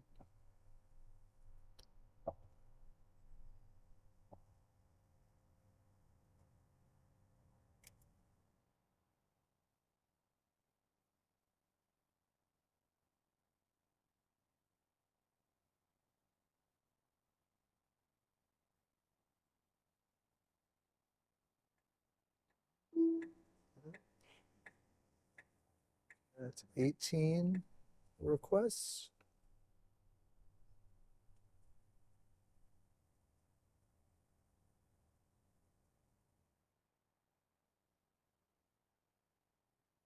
Yep. I had the same reaction as FSD that he was going to come over.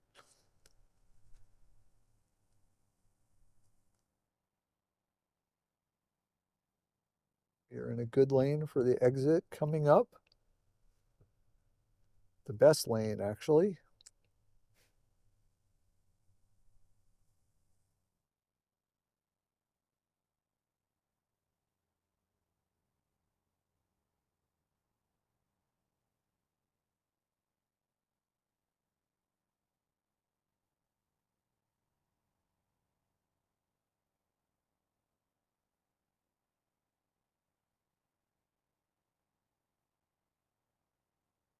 We'll just stay here.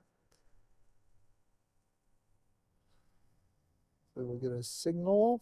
So we are going to take the right exit. Yep, a little signal. That's good.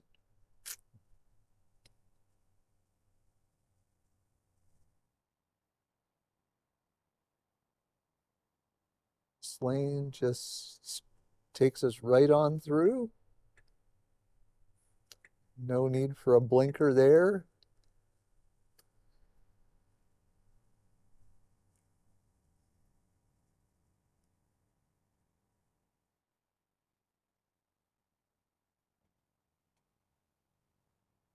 Good here. Perfectly confident. He's trying to get over. Car sees that. Great. NT sees that. Gives him room. That was really nice. That was courteous of him, of the car. Yeah, that was very nice.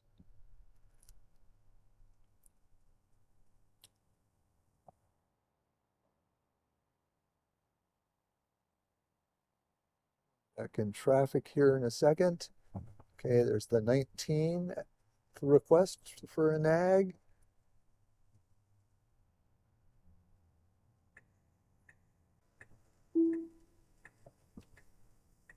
It's fine. This is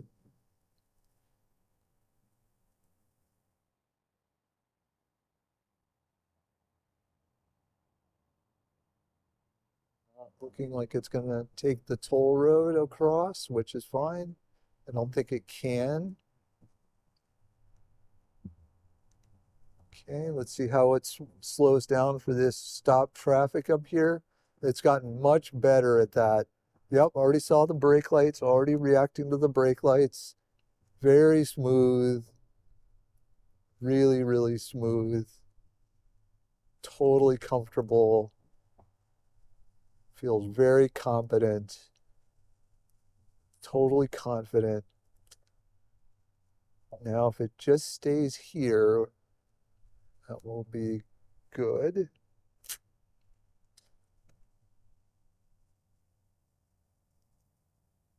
Okay.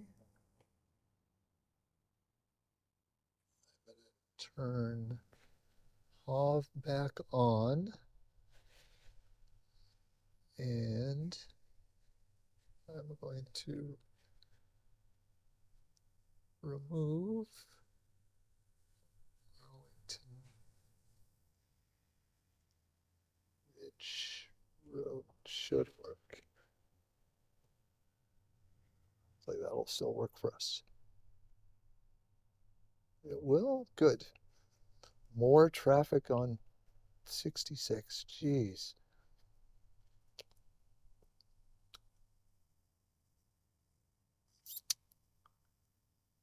Okay.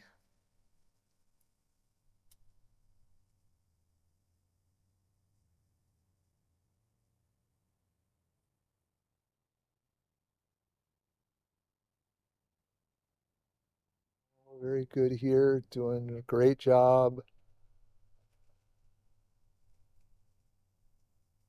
It's a great lane to be in. Looks like we'll slide through pretty quickly.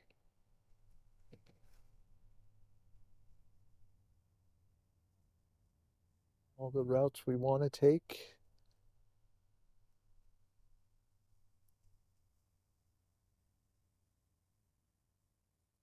It's a little odd. It's reacting, giving a little extra room there.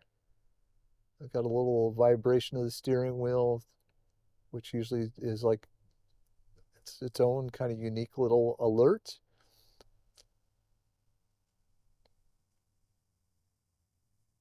And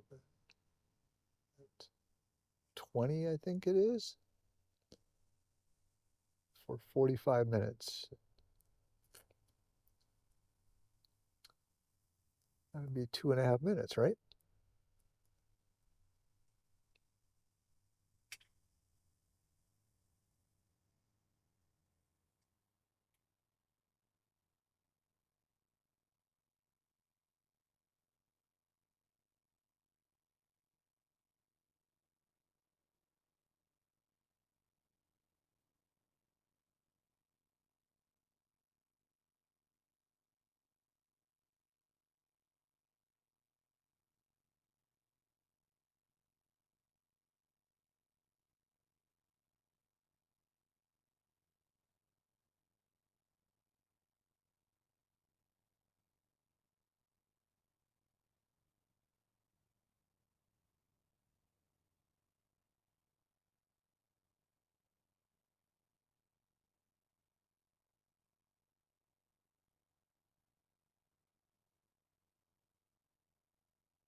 All right, we are almost through DC.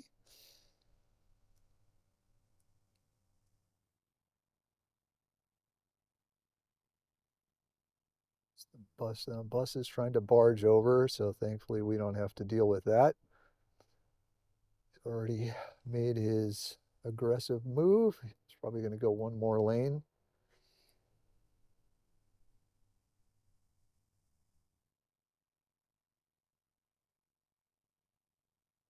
It is cherry blossom season here. This car wants to get over Let's see if NT, yep, NT gave him room. It's great. Even got a wave. How about that?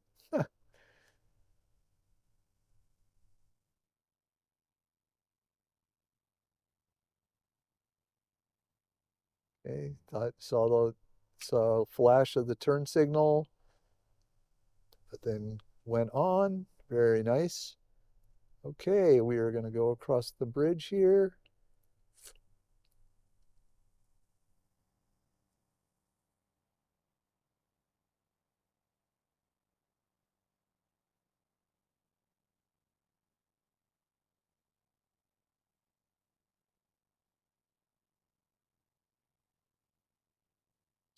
More chunk of slowdowns here as everyone tries to get onto the bridge.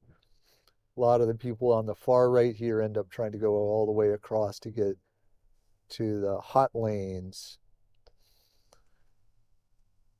which we are not doing. Okay, there's 21.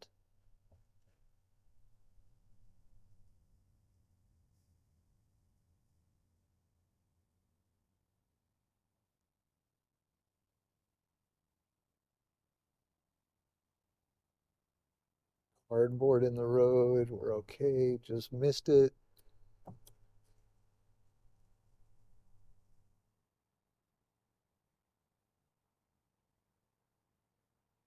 Okay, a couple of bumps through here.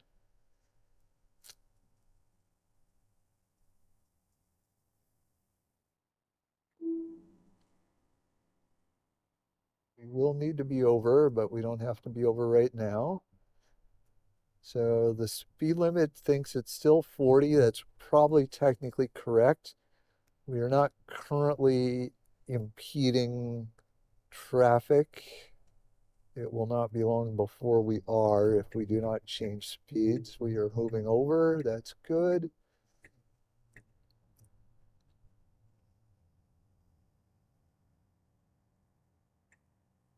Over again.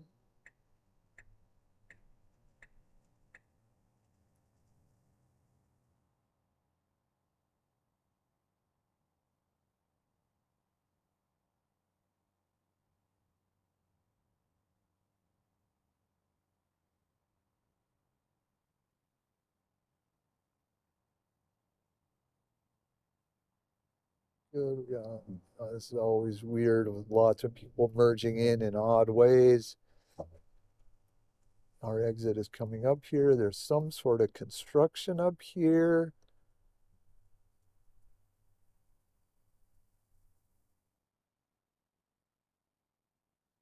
Know what's going on here. Looks like maybe just bridge work. I think our exit is still okay. No, just okay. There it is. Request nag 22. This Beamer, this car jumped in front of us, so it had to wait. It was waiting. So far, so good.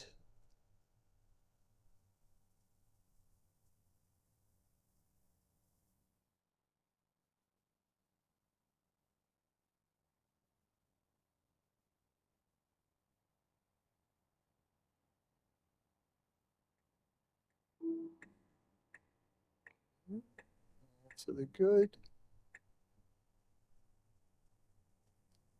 Now we're gonna work our way over to 66.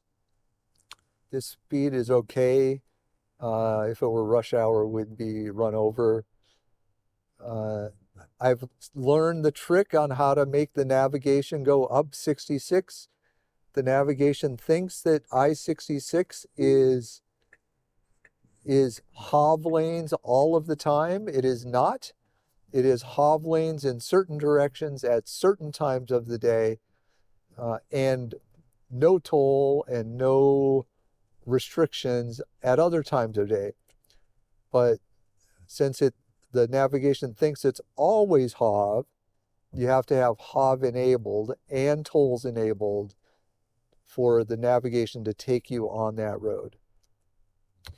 this will not cost us any money today, but the car thinks it will. Okay, we're all in the right place here. This is all great. So if all goes well, this should be the cleanest run on to 66 we've had.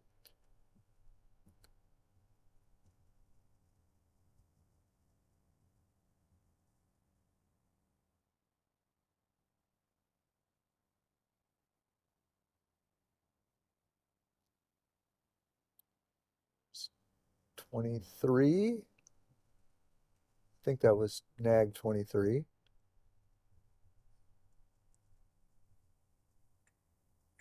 Pretty wild, you can't keep track anymore. This is the correct lane to be in, so that's the good move.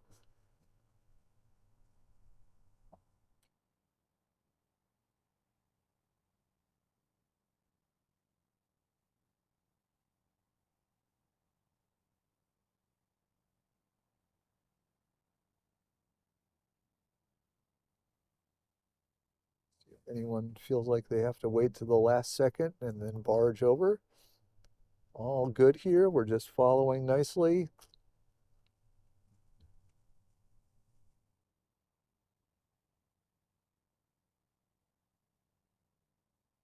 Coming up on us. Should all be fine. See what we do here. Okay, all good. A little weird late turn signal. This is all fine. It's fine to go slow here for now.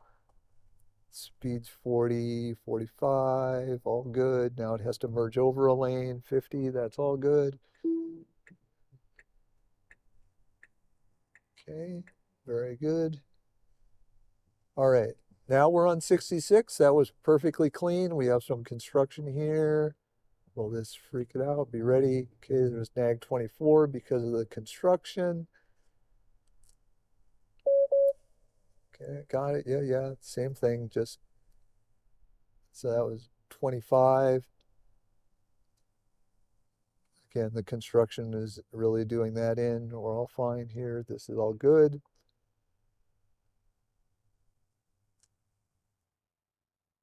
Interesting that it threw like a really, I really mean it warning in that time for the construction. Okay, that's all good. 50, 55, 60.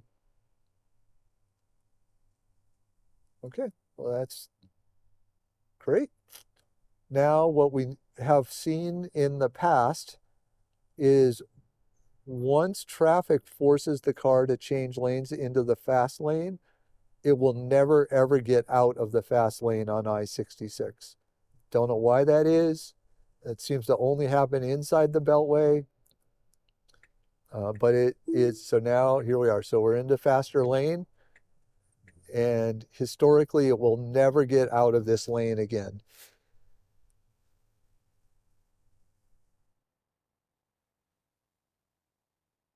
We shall see.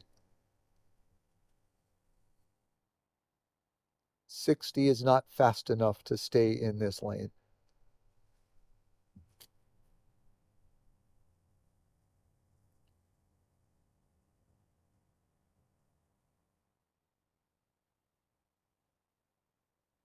Yeah. So don't make me do it. Don't make me do it. Don't make me do it. Oh,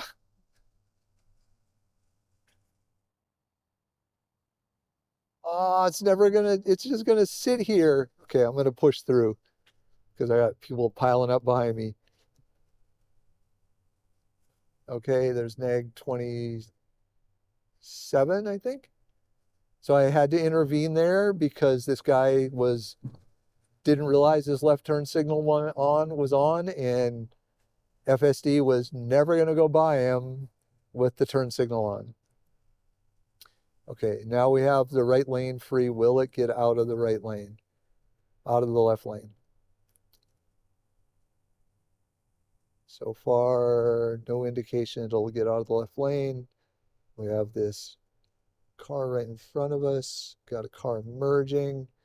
Now we are a traveling wedge. Oh, there we are getting out of, that's, great. That's an improvement. That would never have done that in the past. Okay, there's nag 30.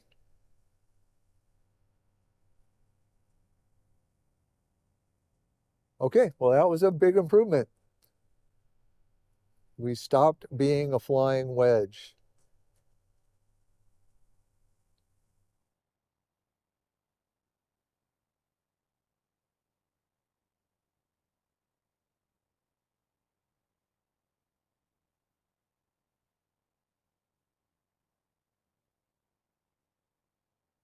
Interesting that there's another traffic slowdown here. This is all, I think, related to Glebe Road.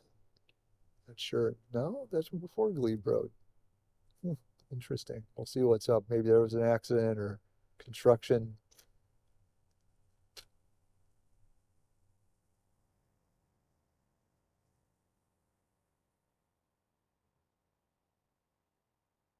Doesn't look like it should be too long, thankfully. Okay, it's going to get into the faster lane. I will take that. Okay, how's it going to react to the slowing traffic? Yep, fine. Good. All right. Pretty smooth. Totally fine. Wouldn't have freaked anyone else in the car out.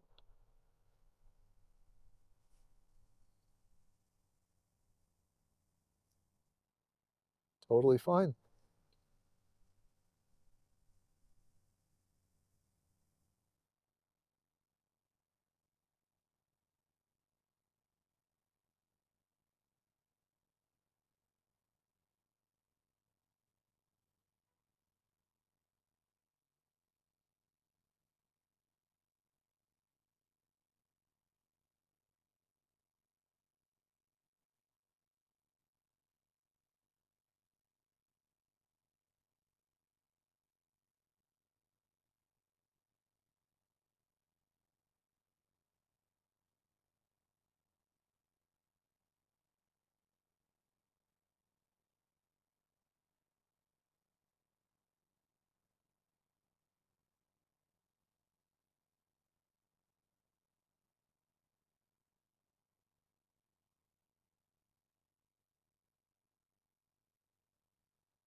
Okay, that's nag 31, I think,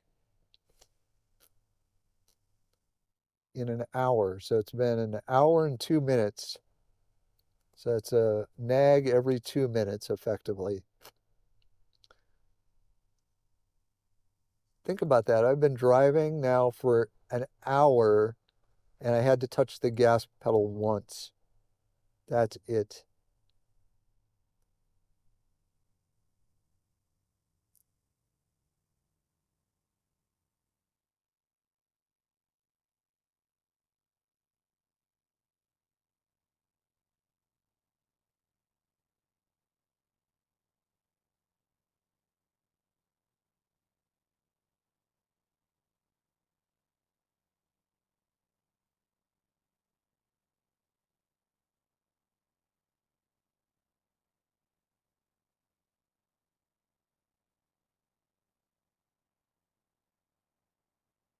It reacted fine to that. Nice and smooth.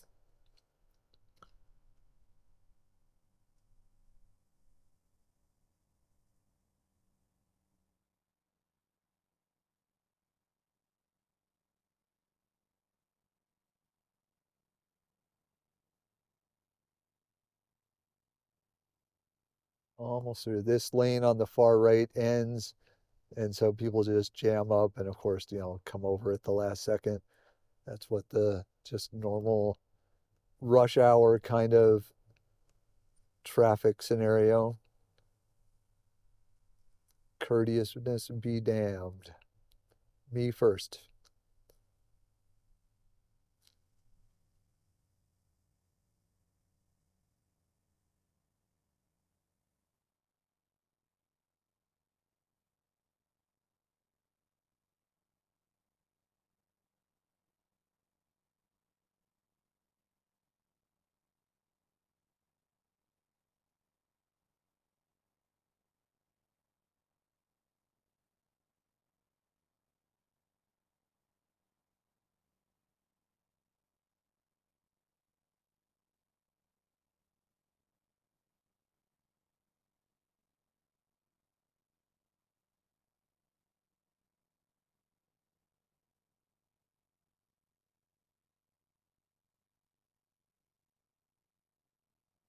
Now we're going just in a mile or so. We're going to make our way up to the Dulles Toll Road, where we will have the opportunity to experience, there's nag 33,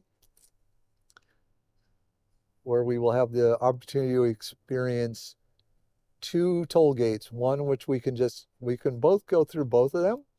We'll see how it handles. It's not the hardest way to go through these gates, but it is two toll gates, so we'll see how they work. We have to be 2 lanes over to the right to make that exit in 1.2 miles.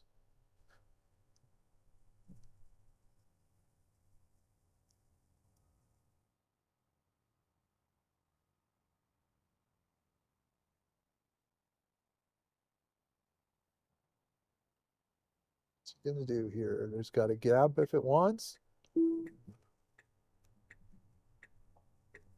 So you got someone going super slow, which is okay, and has to be over one more lane. There it is. Very nice. Used to wait way, like wouldn't change into this lane until literally there was a white line.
There's nag 34.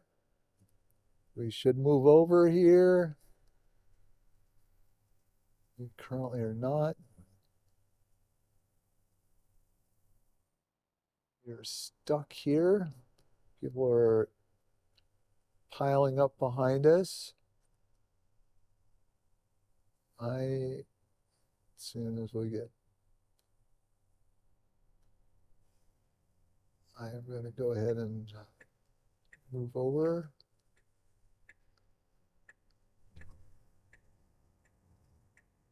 So the nav is saying it's routing with no traffic data. So I think I might actually have to restart things for everything to work exactly as it is supposed to. We'll see how it goes here. Got construction zone. Probably will get a nag. No, not yet. Local traffic is correct. Okay, the no routing went away. Yeah, that's fine. Both these lanes are fine. Staying out of the right lane. There's nag 35. We should stay right here.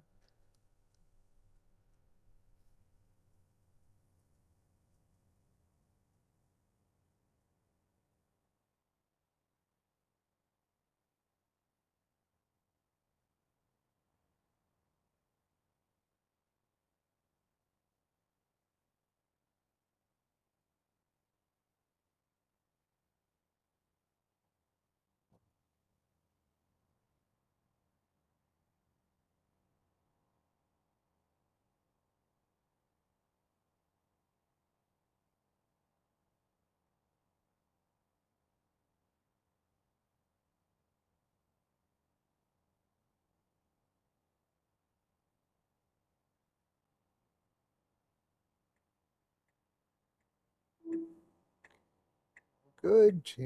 Passing lane. Thank you.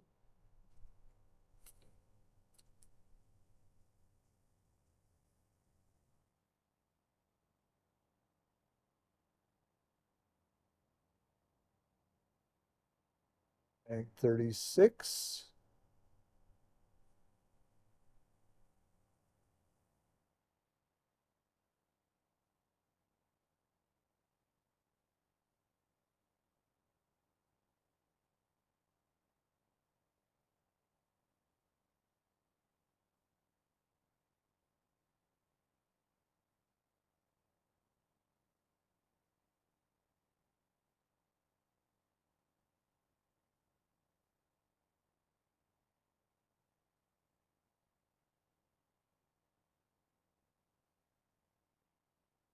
Any lane here is fine. There are no gates anymore.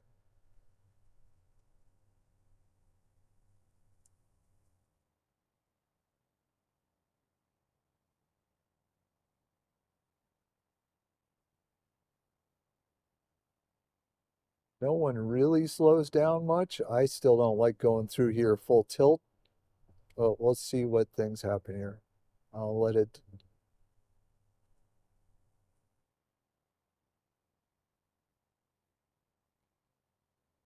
No slow down at all. No, just gonna go through it full tilt. Yes, that's the right thing to do. These now all have lanes, so that makes it easier here as well.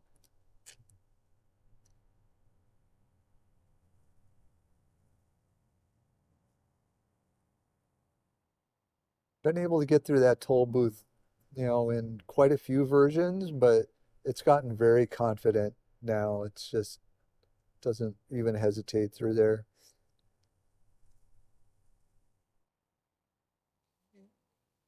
So, yeah, don't. I'm gonna wait till after Wolf Trap and then I'll get rid of the waypoint.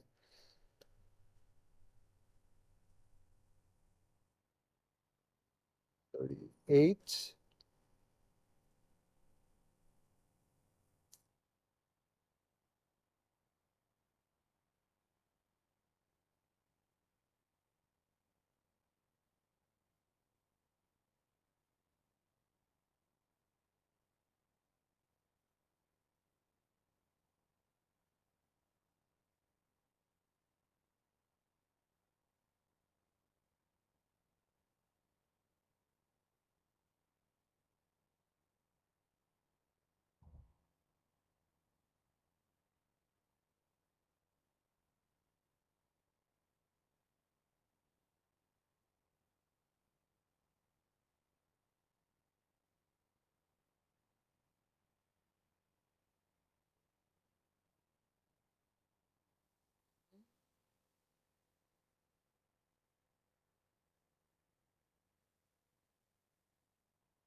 Egg 39.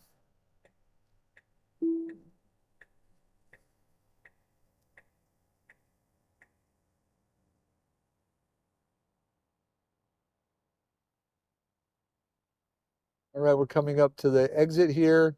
There is a toll booth at the bottom of the exit. No gates anymore. It's all straight through RFID or tag readers. we can use either the left or the right one, doesn't really matter anymore.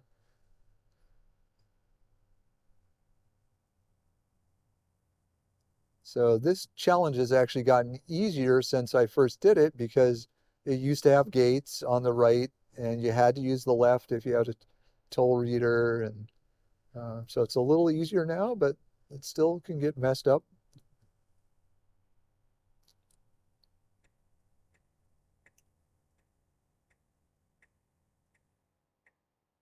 Yeah, so that was an example of it being a little aggressive. It could have just slid over. Instead, it kind of jumped over a little bit. We will turn left up here. Again, we can use either of the toll booth lanes. Doesn't really matter. Probably left would be preferred. Okay, nothing having to do anything yet. Watch the curbs, that's all fine. Okay, that's all good. There you are.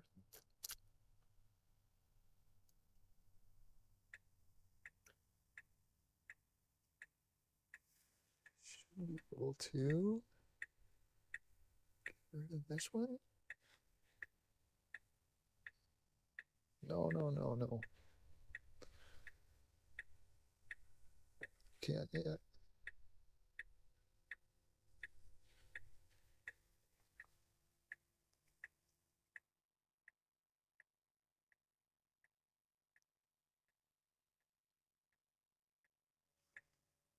Ag 40, neg 40.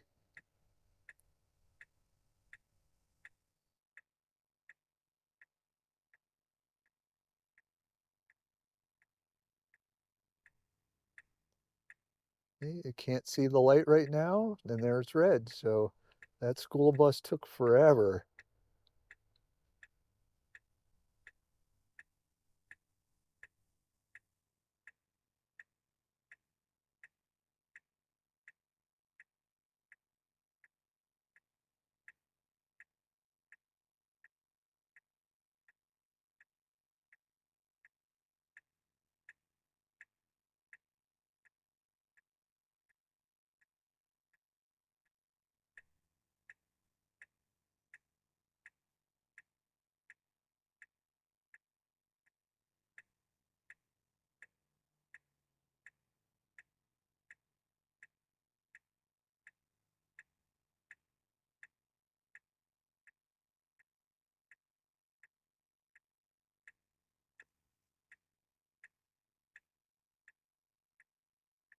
Come on.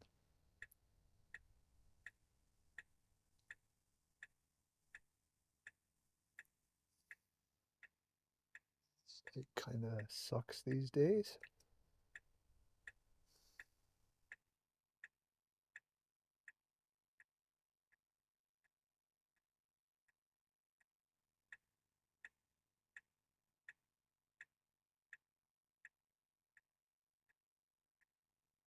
Oh my gosh.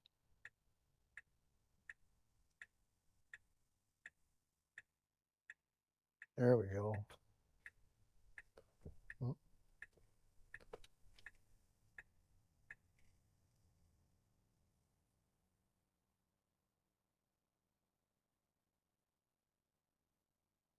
totally fine.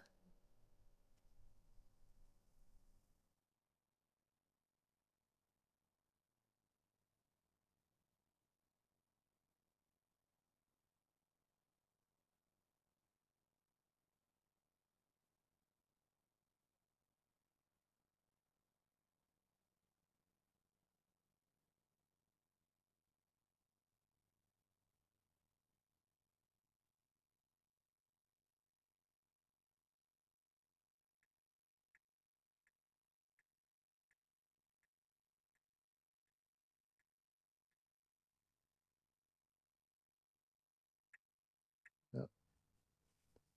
Blinkers on and off again here at this. We are turning left, so they should just be on.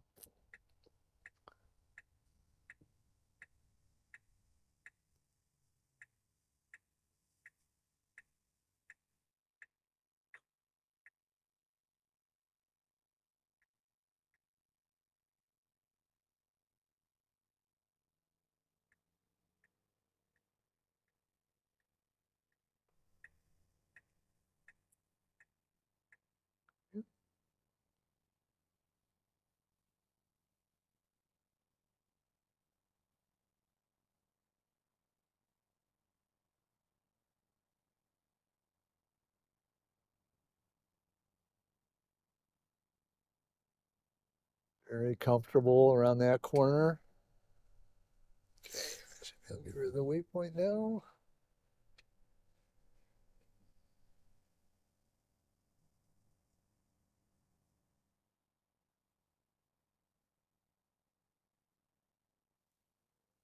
That's what's going on.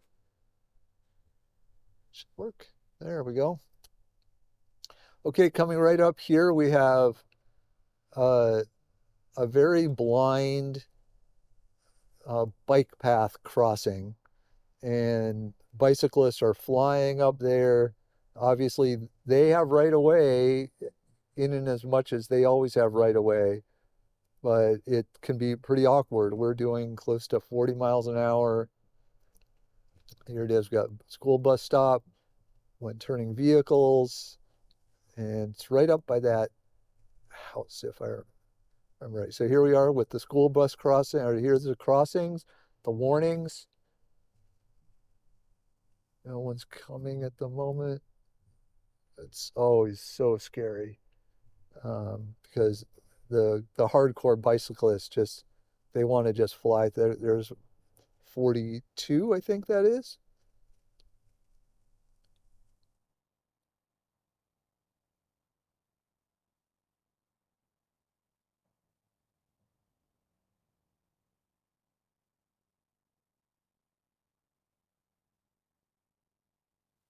Go ahead and manually go up to 40 to be a little more consistent with traffic.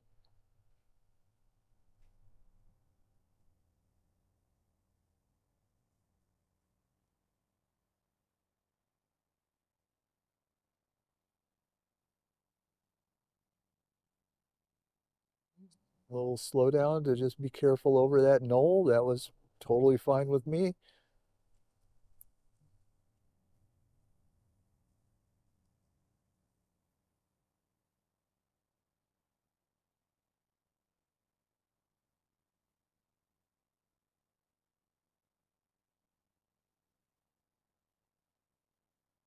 Stay to the right here.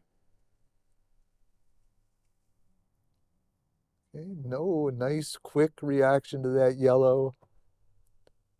Not totally smooth in its slowdown, but very nice. Was so much improved over the early versions of FSD on that, in that regard.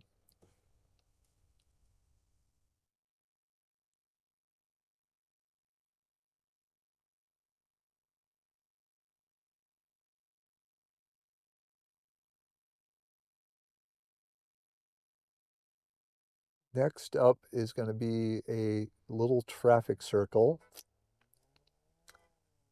and we'll see how it does. We don't have a lot of traffic circles in Virginia itself, so this will have to suffice. There is a place I can go with a lot of roundabouts when, but I'll do that with version 12.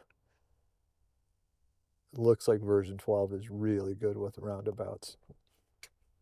Here we go. Okay, there's nag 43.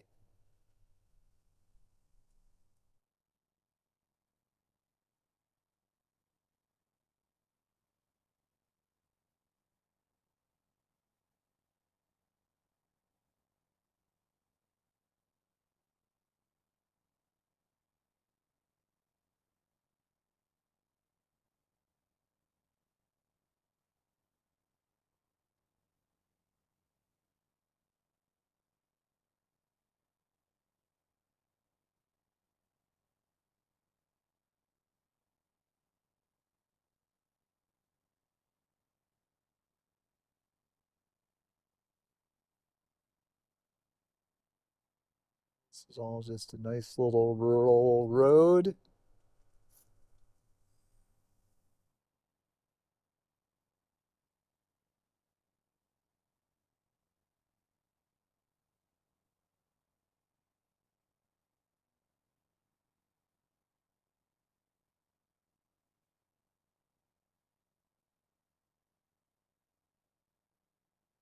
Oh, okay, had to intervene there. It overreacted to that truck, confused, surprised everyone around us.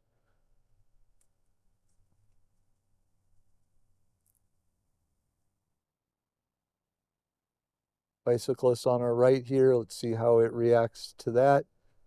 He's off in what is effectively a bike lane.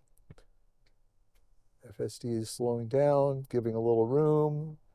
Yep, very nicely done. Gave as much room as it could with the oncoming traffic. Didn't really slow down.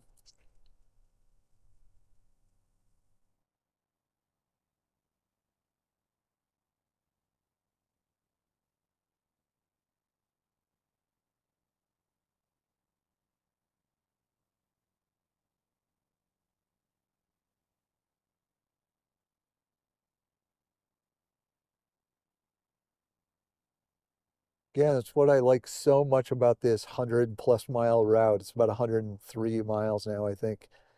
Is it's just such a variety of circumstances you'll run into across, 3 hours of driving, 3 different jurisdictions, um, toll roads, non-toll roads, uh, areas with lots of pedestrians and bicyclists and weird traffic patterns.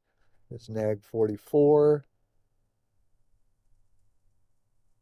And it's just such a variety uh, that I think it's just really cool. Okay, we have the traffic circle coming up here. Let's see how it does. We got traffic behind me, so I'll have to be kind of aware of that.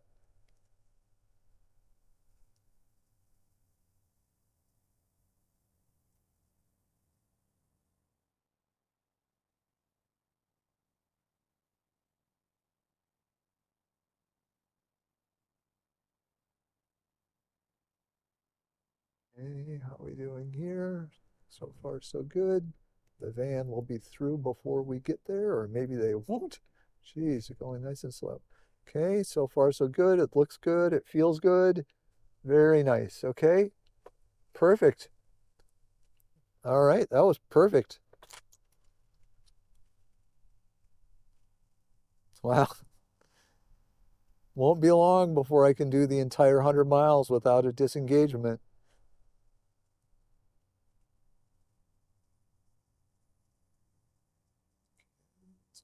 So good. Well, reacting to that yellow, but it caught itself. Either lane turns left. Best lane to stay in is this one. Oh no, that middle lane's right turn only. Oh, how about that? I didn't know that.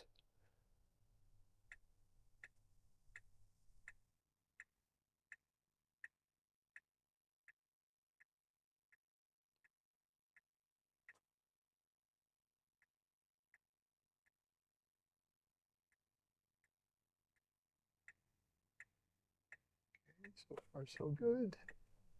Okay. Yep. And then over to the right lane, we get another trap. Right. Oh, good. It decided to do it now. That was a good decision.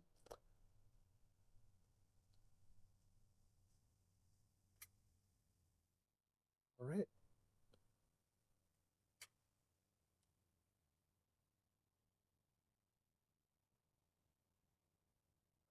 My waypoint's ready here. We're going to have a jink right, left, and then we'll turn right. But I want to have those ready so that I can. Oh, what do we have to do here? Come on. Will it react or will this be my disengagement? It's trying to get over. Come on. Oh, yay. I, I'll have to look. I wonder what the alert was there.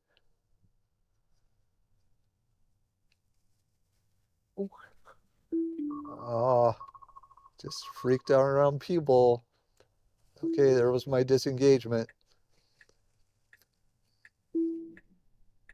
Wow, we went a long way there.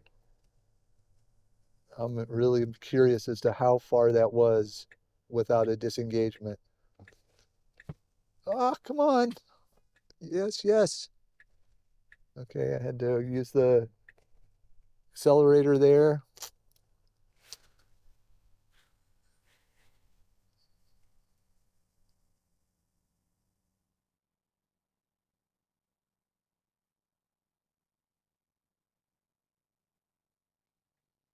right here.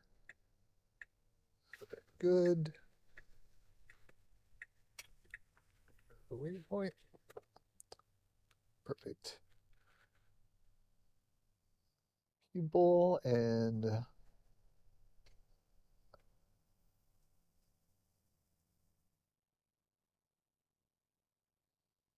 okay, at the end of this road, we have a really hard blind left turn across quick traffic. It's just a very awkward turn.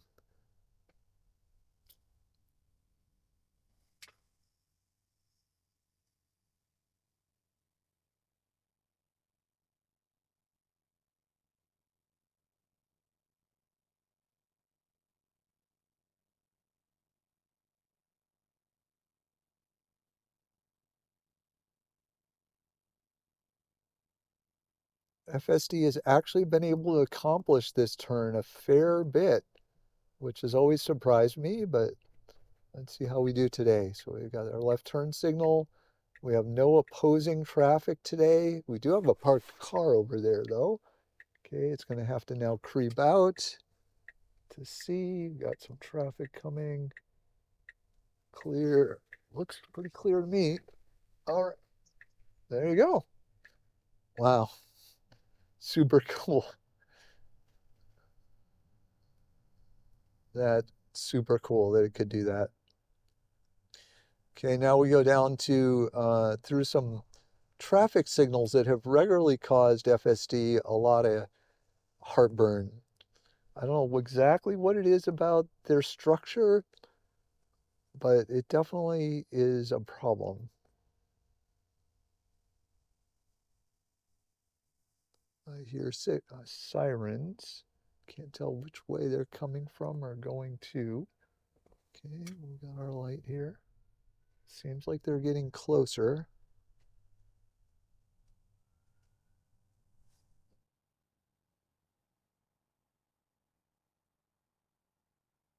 It's behind us. All right, I'm gonna have to disengage here. Pull over for that one.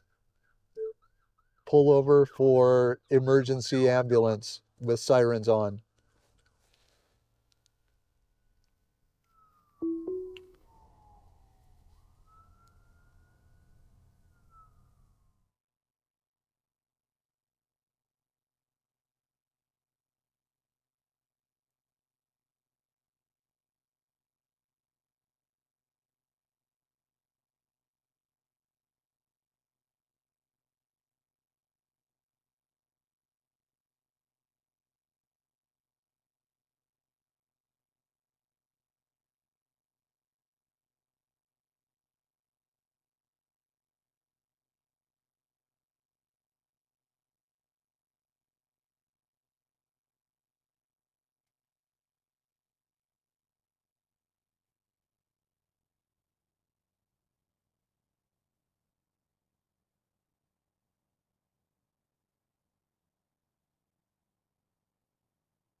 Bag.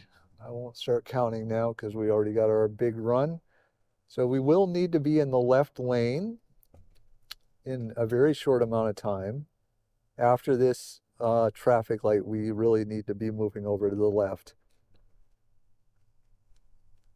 It really needs to be to the left. It really needs to be to the left. It's getting late. There it is. Okay. And needs to be over another lane. It made it. Certainly would have preferred more forethought than that. Here we sit again.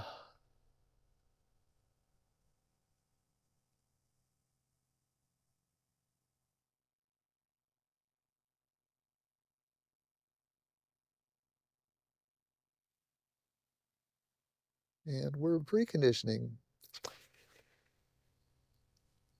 Okay, perfect. And our final run down to our endpoint. Unfortunately, we will have a disengagement just getting to the supercharger because Tesla's navigation takes you through a non-functional road that's cordoned off that isn't even really an entrance into the it really isn't even an entrance into the mall.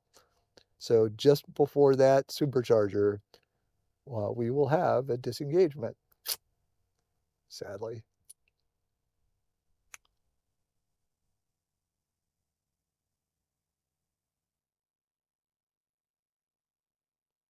But if we're lucky, we will make the whole rest of the run without another disengagement.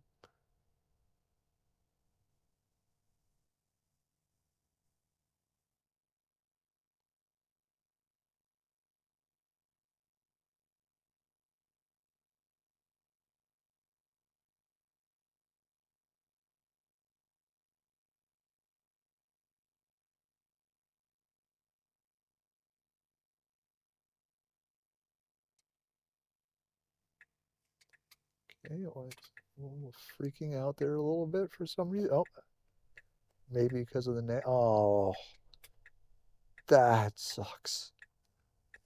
All right, well, now we wait again. These lights are really weird out here.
Hey, we're just gonna quick run on 50. It usually does fine on this.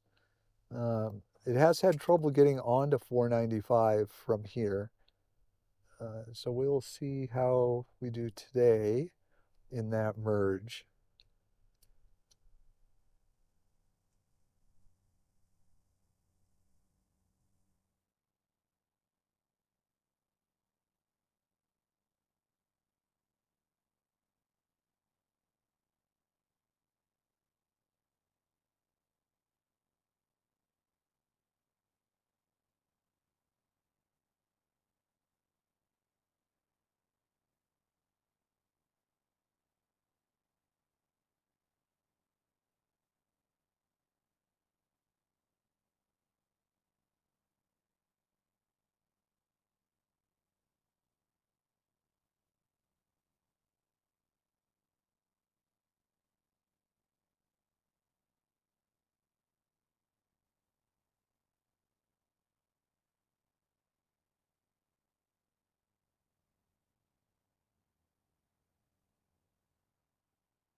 Oh, that was very nice.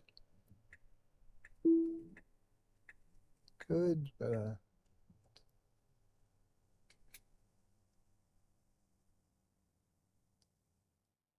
Fine. Probably could have just should have stayed where it was.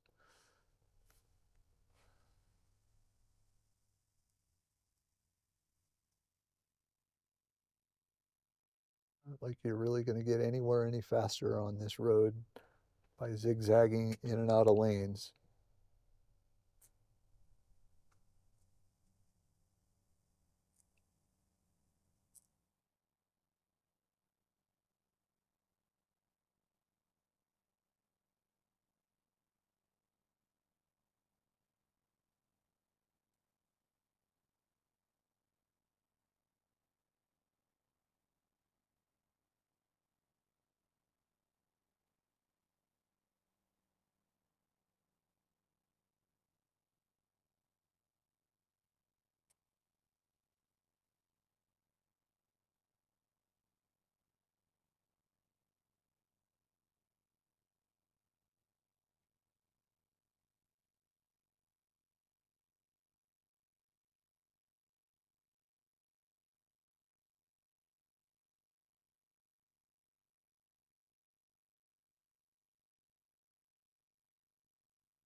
It's kind of amazing how traffic lights in FSD now are just completely blasé. It virtually never gets them wrong.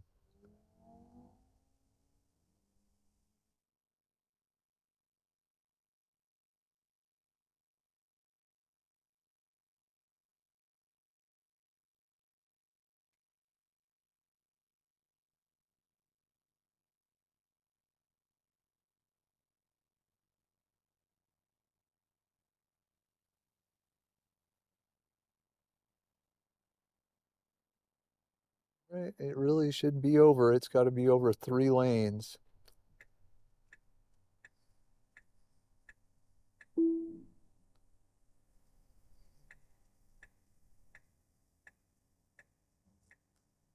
Okay, it got pretty aggressive there.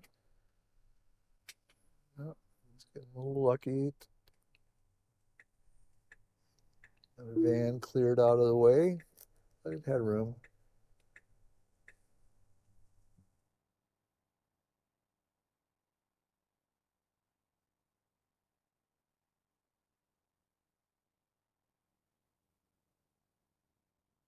This is where FSD has struggled before. It usually, this is all fine. It gets onto this, okay. It's got a good speed today. But you got traffic coming in, merging in from the right as well, if I remember correctly, or is it the left? Actually, I think it's the left. And uh, and then we have to merge over into traffic with people coming across right to get off the highway. And something about this set of interchanges, it has struggled with in the past. Here we go. Nice positioning. All so good so far. Okay, we are in our lane. We got no traffic there. Okay, good positioning. Okay, good. And now as soon as that white line ends, I bet we will move over. There we are. Yep, very nice. Okay, now we just have the simple run down to the supercharger. Everything on that should be just elegant except for that navigation problem. And I will point that out when we get there. But most likely this should be a clean run. We will see which exit it takes though to get to the supercharger. There are 2 exits. The second one is actually the better one. it leaves you in a much better position to get to the supercharger. And a couple of times it's actually taken that one. More often it takes the first one, which requires FSD to then make, I think 3 lane changes to the left in time to get to the exit it needs.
Okay, I guess I will start a summary here.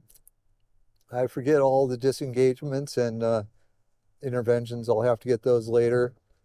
But by and large, that was very few disengagements, maybe only 6 disengagements in total, 2 of which were for an emergency vehicle, a few more interventions, but we went from the C&O Canal, like from Fletcher's Boathouse, all the way around the Beltway, all the way down BW Parkway, 295, all the way across the city, all the way out 66, all the way down through Vienna,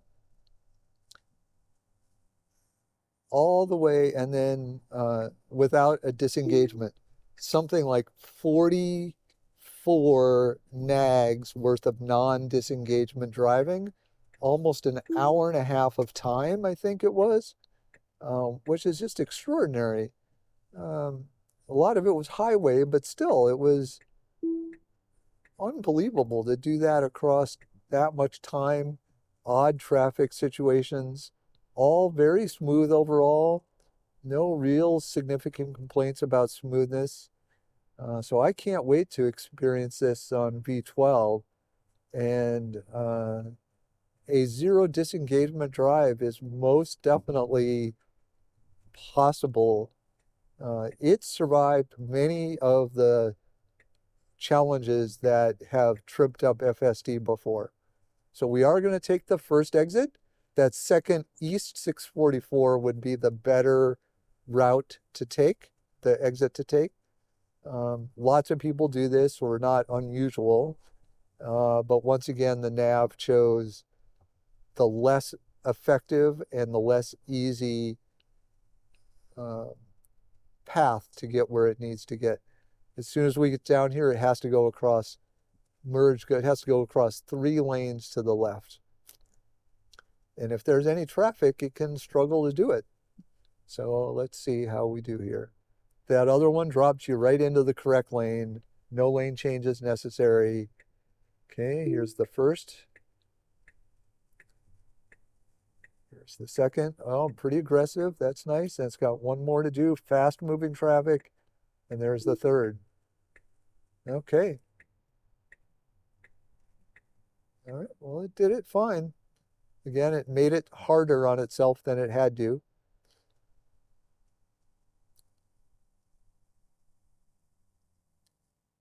And right up here is the navigation problem. I'll just zoom in a little bit here. You can see it right at that little entrance around this, the chicken place is not actually an entrance. There's no way in there.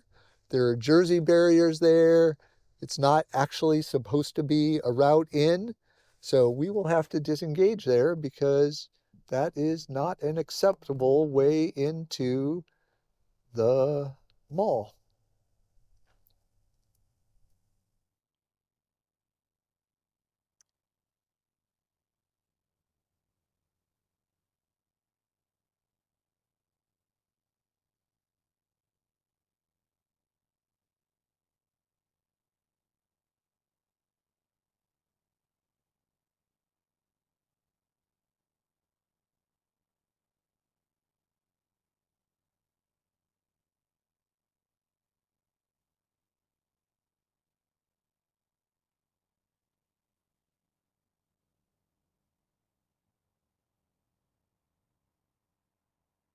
But we will then re-engage and see how close it can get us to the supercharger. I haven't actually tried to navigate to the supercharger, so we shall see. Hopefully we can get through this light. It's a pretty short light. We should make it.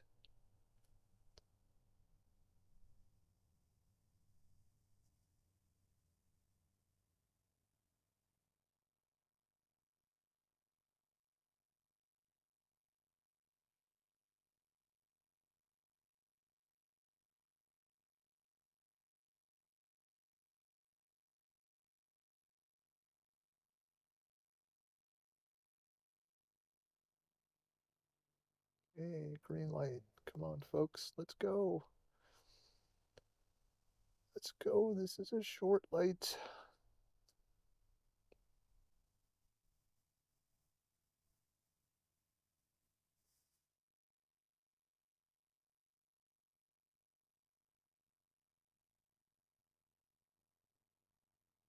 Come on, folks. Come on. Get going. All right, this is where I'll have to disengage. See, it's trying to turn right here. The navigation route is not a viable route. Okay, I'll try to re-engage here, see how it does.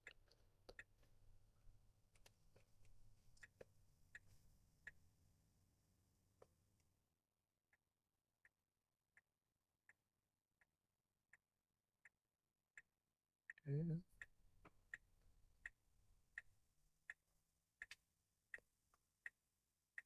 Awfully slow. Come on.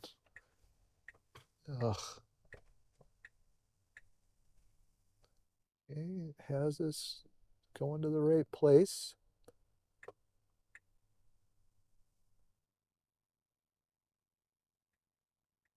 Correct route.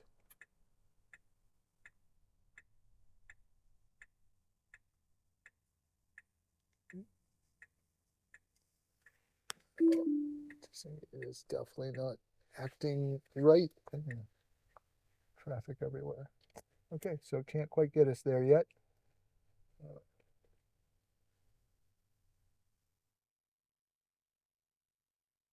Here.